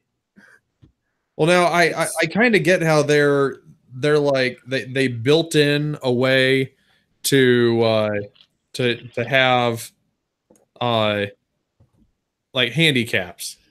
Mhm. So it's like, wow, this person's deck is really good, so we're gonna handicap it. So when he goes to a tournament, it's less awesome. Yeah, but I'm not sure. Like that hasn't. They haven't started doing that yet, and I'm not sure if they're going to do. If you're going to be able to do that through casual games and stuff. So you could find a deck that is bullshit awesome, practice it a lot, and then just rock up at a really big event and go, bam, smashed everybody. And then they go, oh, we better add some chains to that deck to handicap it a bit. And you're like, whatever, I just won nationals. Do what you want with it. I'll go find another one. Right. Like, are they going to be able to dynamically handicap other lists based on how one list does? Or are you going to have the situation like we had with Dengaru, where, you know, these guys sat on that list purposely not telling anybody about it, so that when they walked up to US nationals, they just, you know, fucking crushed people like who just had no idea it was coming. Yeah, exactly. And I think that's going to be easily done with this game. I don't think they're going to proactively do anything to any other lists. And it's an FFG app, remember, so I don't trust them to do anything. The list that went on eBay for like hundreds and hundreds of dollars because it had 2 sets of the 4 horsemen. We actually talked about that on the cast. £1,650 that finished at. That's crazy. What that is in US dollars, I don't know, but it's fucking extortionate. Somebody paid it, man. Somebody obviously doesn't care enough about money. They care more about winning a cheap side event game, right? Than they do their $2,000. Being the person who found that deck and had the smarts to put it on eBay, holy cow, that person is just, they have got to be beside themselves right now. Yeah, for sure. I think he put it up originally like a starting bid about $100 because they were going for 200 for the single horseman deck. And it just got carried away and got ridiculous. And nobody even knows if it's a really good deck or not. That's the funniest thing. It's so rare that nobody's even played one of those decks yet because it's sealed. He didn't even open it. Well, and frankly, I think, you know, like, you got to ride that hype train while you can. Like, if I opened up something and saw that in there, I would instantly sell it. Like, just because, you know, people with their insane amounts of money, like, I would rather have that and pay for my gaming budget for the next 2 years than, you know, have one deck. I'm completely okay with that. For sure. Even if they were still going for just $200, I'm like, yeah, I'll take that $200. Go buy some more decks. I don't care enough about this game. Completely agree. I'm not sure why anyone does care that much about this game. Well, I understand why people enjoy it, but I'm not seeing the, oh, I'm super excited for a tournament. I'm not seeing that at all. The rules aren't exactly solid. Like, there's a few holes in them. It doesn't seem like a competitive game. It really doesn't. But I bought it. And I'm still waiting for them to actually, you know, turn any of the other Star Wars games into something still competitive. It's like, it doesn't seem like Legion is super taken off, and Destiny seems to be less exciting than it was. All the other games feel like they're just straight disappearing. Yeah, we just had Armada Nationals, which I think they had about 30 players. You know, like, when's the last time that thing had an expansion come out? That was been over a year, isn't it? Huh? I think it's been over a year. Yeah, like Yeah. that's just crazy. Like you should be having and it's like, oh, but we have the Superstar Destroyer. It's like Yeah. that is not a legitimate wave release. That's just No. not It's like, hey, here's a Tantive 4. right. It's like if the only release for X-Wing was an epic ship in a whole year. That would be awful. But I mean, like personally, I'm completely okay with it because it gave me a spot where I could go, okay, now I'm going to buy into Armada because I know I'm just going to play this for fun with friends. And I can buy somebody's collection who's getting out because they're pissed off. And look at that. I have everything. And I don't have to worry about anything else coming out. So, like, while I feel bad for the Armada people because I think that's a super cool looking game, like works out okay for me. But like Imperial Assault, that also feels like it's like not getting the love that it should. That they're kind of just letting it go on the app. And I heard they broke it. I heard they broke competitive play with a certain card. well, yeah, competitive play definitely. But I've never played competitive. I've just done the campaign. And Yeah, me too. It's so good. Yeah, I'm kind of sad that it seems like it's slowly fizzling out, but I kind of get it. They ran low on content, but Did they release a box expansion with the Rebels stuff? Yeah, that came out, but we haven't heard anything else since. It was just, hey, there's new maps on the app. Like, alrighty, I guess. No, I did enjoy the campaign, but the skirmish side I never really thought was any good. Yeah, which is funny because like I don't play skirmish at all, but during play testing, that's all I did.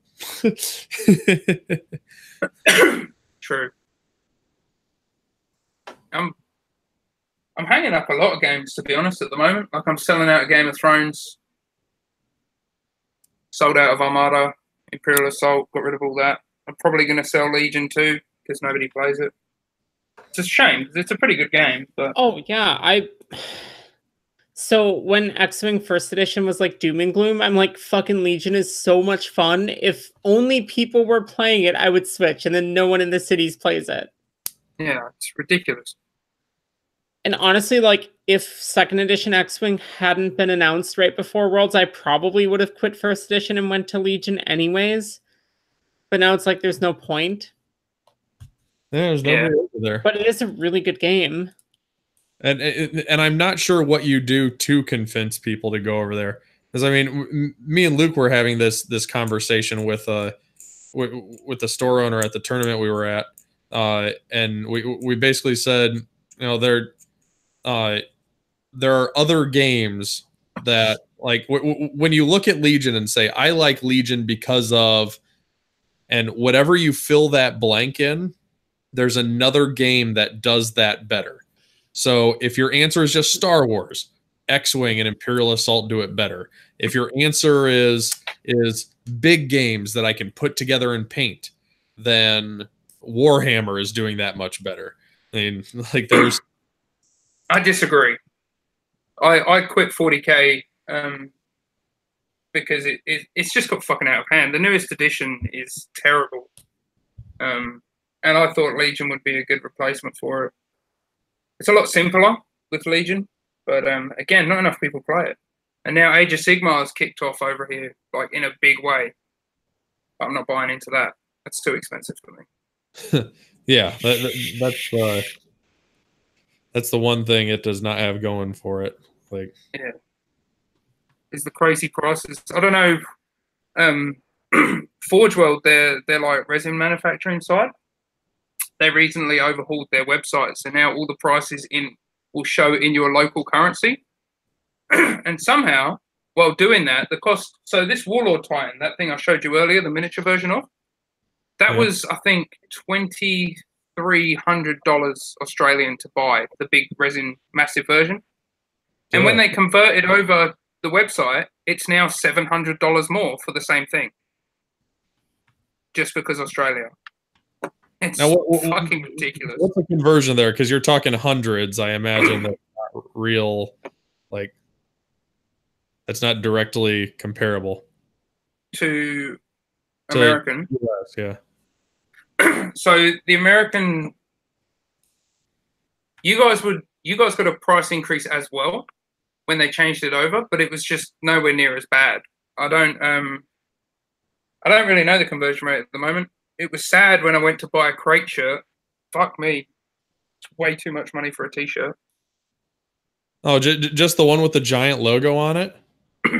No, so being the idiot that I am, obviously once I listened back to the podcast, I was like, oh my God, you asshole. He posted up just the original shirt, Carolina Crates Get Good logo in the middle. And that was all that was on the store when he first posted it up. I'm like, yeah, cool, I'll buy one of those. And then within like 2 hours, there was 20 different things to buy. And we even got him to put an upside down crate hat for the Australians after I'd already put an order in. Nice. Yeah. Fuck that guy. This is why I was quite happy at one point to cost him 6 sets of templates. But honestly, like, that is real world money, and I'm not that much of an asshole. Right. I wonder if they would do it to me if the roles were reversed. Would you put that past him? Like, well, it all depends. If you're having like a solo conversation with Chris Allen, he is like a super wholesome guy. Yeah, you can get that. I think most of them are. Yeah, but when they get into that tornado and start like the echo chamber of their, you know, the characters they play, it gets a little out of hand, in my opinion. I mean, it did get out of hand this week, right? Yeah. There were a lot of people fucking upset. And obviously all that happened before I listened to the episode. And then when I listened to him do it and they get Farmer on, and Farmer's just like, oh my. I don't think we should be doing this. Right. And even like there were multiples of them saying this is probably a bad idea. And yeah, it super was. And then Nami just shouted at them and was like, no, let's do it. People should be offended or not. People will be. And like, it's just not worth it to be at some event and trigger some Vietnam vet with PTSD who's there to enjoy a day of Warhammer. Not worth it. So. Yeah. One of those things that was way too much for a lot of people. So. Yeah. And even, I mean, I imagine there's a lot of regular Americans that would happily just punch somebody in the face for wearing that shirt, whether they're a PTSD sufferer or not. I imagine there's a lot of people that would just see that shirt and flip out on them. Right. I mean that's definitely true with a lot of things. I mean, people get like these days everybody's got their cause, and I mean if I was to if I was to throw on a shirt that was, you know, super crazy polarizing for some people, I mean, it would, you know, like I would not be surprised if like I got attacked for something, you know, like, I mean, I'm not going to, you know, try to go into the depths of, you know, insane creativity in my head to, you know, publicly on a podcast show how how juvenile I can get, but you know, you can get some like, I bet I could offend literally anyone just somehow, but I could do it. Yeah. I kind of enjoyed the whole, you know, how do you put it, like satirical disrespect that they used to have going. But it's just, I don't know, they get carried away. Right. You got to know where your line is. And I get it. You know, I always had fun with banter back and forth with like Zach Matthews. We had our little mini feud that we had going on, but you know, me and him in the background would sit there and talk and you know enjoy each other, you know, while we're sitting there just trashing each other on Facebook. But you know, like I'd be talking to him and I'd be like, man, you're really having a shit day at work. You know what? I'm not going to post this obnoxious thing about you because, you know, I'm not a shitty person. I'll wait until next week when you're having a good week and, you know, we can laugh about it.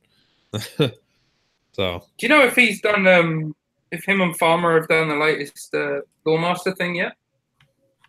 I don't know. I get alerts as soon as he posts those online. So, I can't, like, done it and just haven't recorded it. I don't know about that. How amazing would it be if Farmer win? Zach seemed to mention something on the last crate cast. I thought he said something about his giant thing of medals. So I wasn't sure if that was him accidentally leaking that they did it and he won, or if I just heard something because like I was running while he said it, so I don't hear everything perfectly while I'm running. It would be the funniest thing ever if Farmer beat him. Yeah, I'm surprised he didn't go for D. I think D has more of the kind of knowledge that he can just, you know, pull out of his ass and, you know, do that. Probably exactly why he went for Farmer. Right.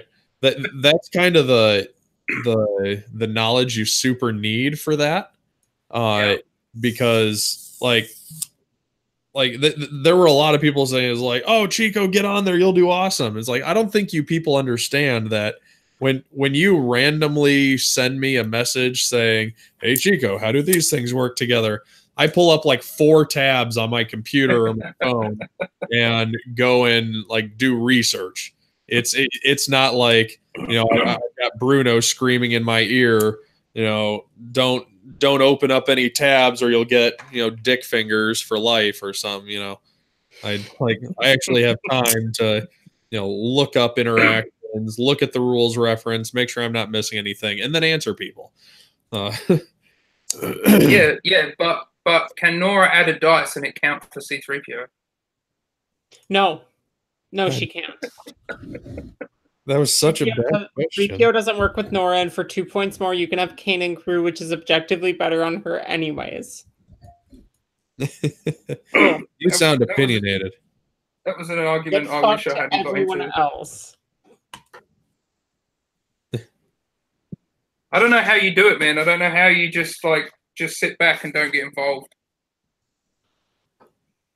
Oh, because like a lot of those questions that I've learned lately, and I've had to kind of, you know, weed them out a little bit. Is that people aren't looking for answers; they're looking for validation. And when I know somebody posts one, like I've learned to recognize that. And if somebody's just looking for validation, I'm not even going to talk to them because I just don't want to get into like some obnoxious arguing match where you have zero interest in hearing any other side of the story. And that's what a lot of those things do. And so like I used to be pretty active on one of the judge groups, and I quit paying attention to it. Ian Hamp quit paying attention to it. Brent Wong quit paying attention to it because it just became a big group of people who basically said, hey, I judged an event once, so clearly I'm right. And I refuse to accept the fact that I might be wrong. And like I went on to some argument, and I forget what group it was on, and I made a comment saying, well, there's 2 sides of this story. There's this side, and there's this other one. And some guy like jumped down my throat saying that if what I said is true, he would quit X-Wing because that's bullshit, and I would never go to another event that a TO would rule that way. And I was like, look, I didn't tell you which one I believe is right. I just told you what some people are saying. Like, I may disagree with that, but you have to learn to hear and just like not agree with, just hear what other people are saying, understand why they're saying it, and then you can have a dialogue of I get what you're saying, but here's the pieces that I think are wrong, and why you're getting to that train of thought. And like, people these days just aren't willing to listen at all to a reasonable argument, whether it's wrong. Like, it's okay that it's wrong, but it's a reasonable argument, so at least listen. It's like, okay, I hear you. I disagree, but I hear you. Like, and that's frustrating as hell. Yep. That's exactly how I felt the other day, arguing with that dude over C-3PO. And I read back through the thread, and I'm like, fuck, why do I do it to myself? Yeah. That one just like wasn't even close. I know. Like, but there's nothing defining rolled. It's like, get out. Oh, that's when I had to quit. We don't need like a dictionary to define the lexicon of every possible word that could be on a card. At some point, you need to use some common sense. I mean, what was it he said? Oh, but look at immediately. Like, fucking really? Look what they did with immediately. No, I think one of those, it might have actually been that thread. Do you remember the Kylo title thread in the TO group? That turned like pretty nasty a long time ago. That was one of those threads where I'm like, this is just getting fucking ridiculous. Right. And this is why, like every time I'm in a judge group and the group starts getting out of hand, I create like another judge group and invite just a couple people into it. It's like, hey, you're the reasonable people who like. Sad, I didn't get an invite. I must not be the reasonable people. No.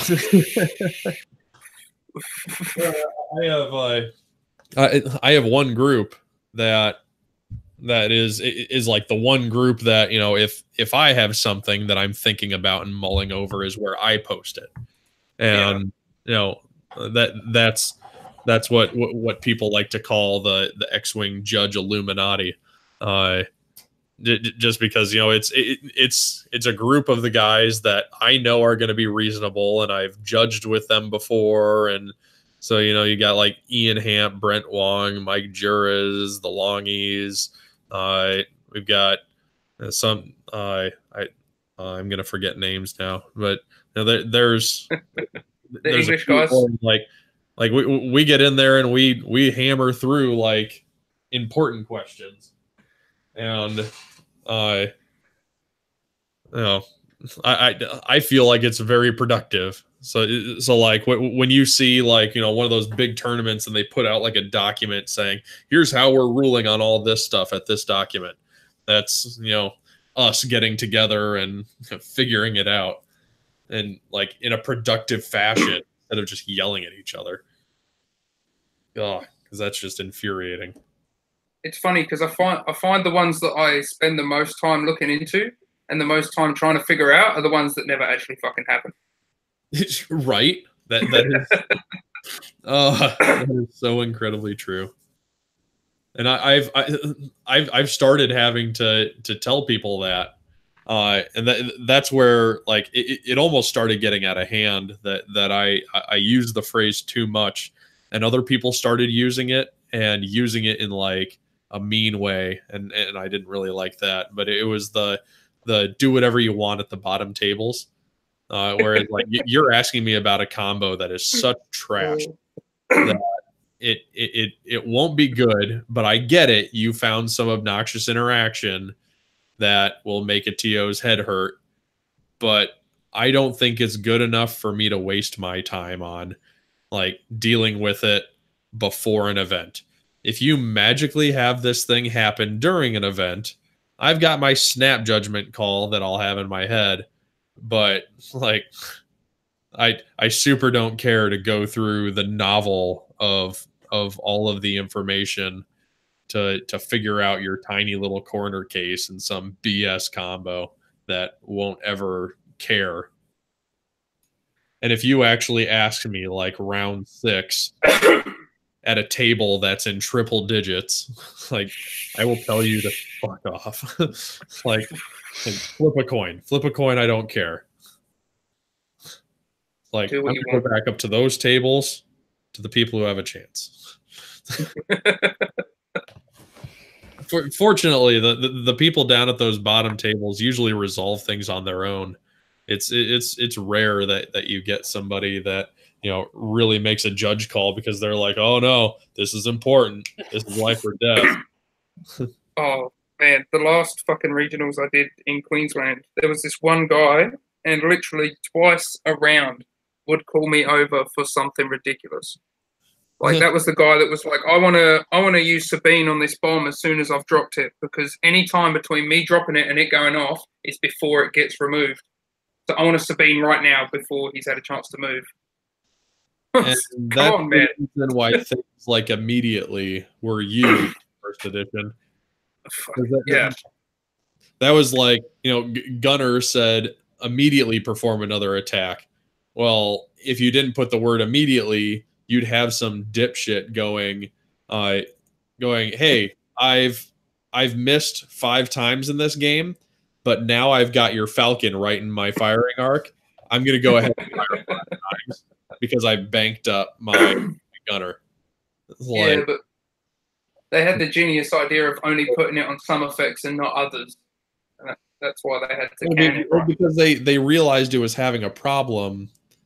Like the word immediately was causing issue. They were like, okay, well, we'll get rid of that and just hope everybody's reasonable. Like, oh, well, there are, thousands and thousands of people who play this game. You're eventually going to get an idiot or two. So, speaking of idiots who play X-Wing, I have not heard much from Paragoomba Slayer since 2nd edition started. I heard he stopped playing and he's playing Magic. Excellent. Awesome. I have a feeling on Topsky told us that. Yeah. Man, I love that guy. So I wonder who he passed his crown of biggest asshole to. So I was actually kind of talking about this today with some people at work. Like, they're not X-Wing players, but they're tabletop gamers. I was just talking about how, like, okay, so like the Minox daily discussions, right? You can just ignore 90% of the comments on those. Like, right? Yeah. Yeah. Like, a lot of those discussions are opinionated, and like those are totally fine, but there are some that earlier that they did, like maybe a month ago, that were like objective. And you just read through the thread and it's like wrong, right, wrong, right, wrong. Like, I'm sorry about being a bitch about it, but seriously. Yeah, don't apologize. The game's not that hard to figure out. And then there were all of my comments where I was just trying to be comically wrong. That one that D put up before the Monarch Open for the rules questions, fuck, that hurt my brain. God. There were some in there that were legitimate good questions that I was like, I wonder how we're going to deal with that.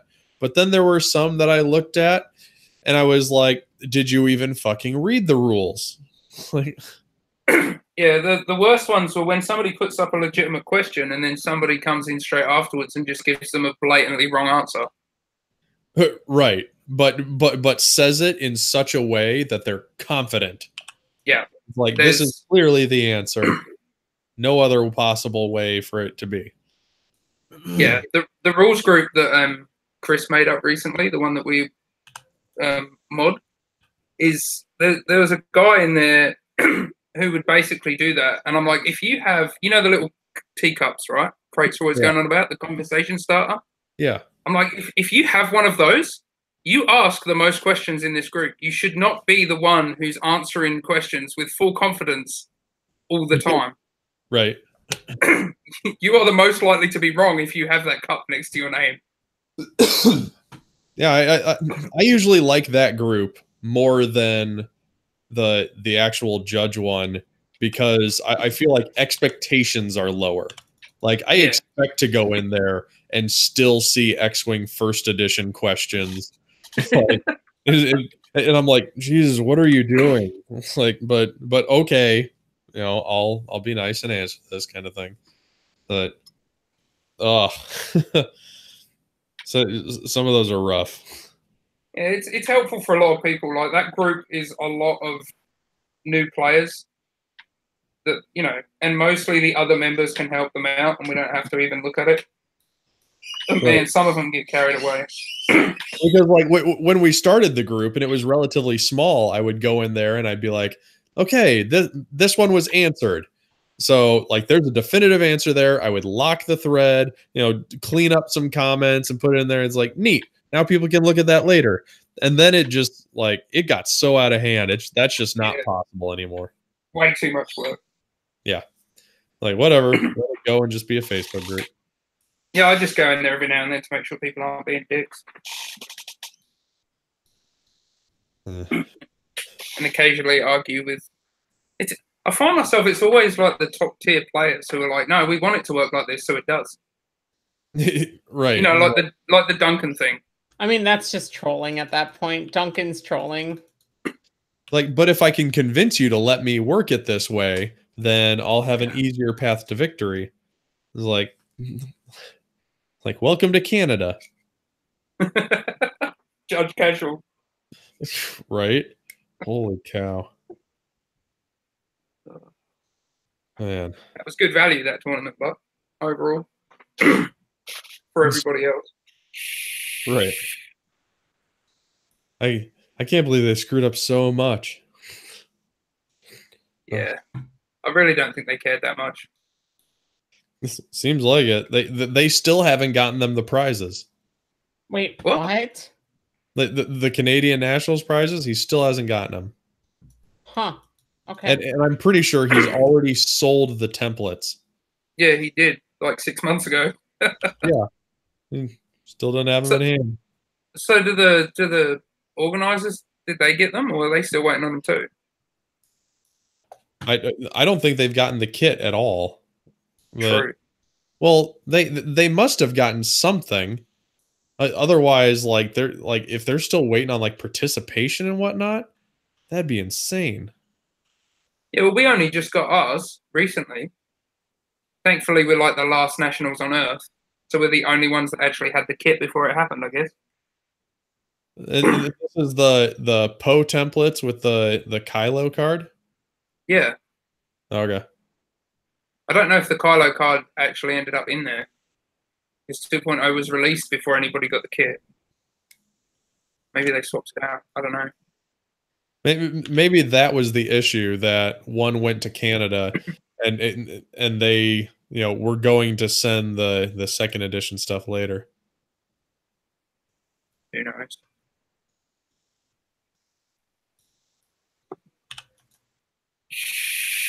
Okay, so just saying, I, for some reason, felt the need to boot up League of Legends tonight. I have no idea why. But first game in like a year, immediately start carrying team. Okay, sure. Maybe it was the alcohol. Maybe. I detox. Are you drinking the alcohol out of that thing? What?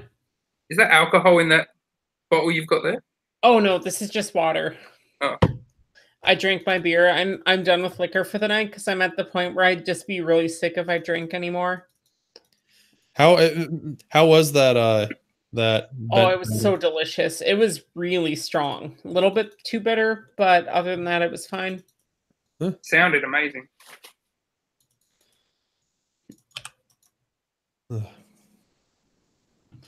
right. Well, I think I'm gonna have to shut this thing down because I got to go to bed. Yeah, absolutely. I gotta finish packing. So goodbye, internet land. Stopping the Bye. broadcast. Is anyone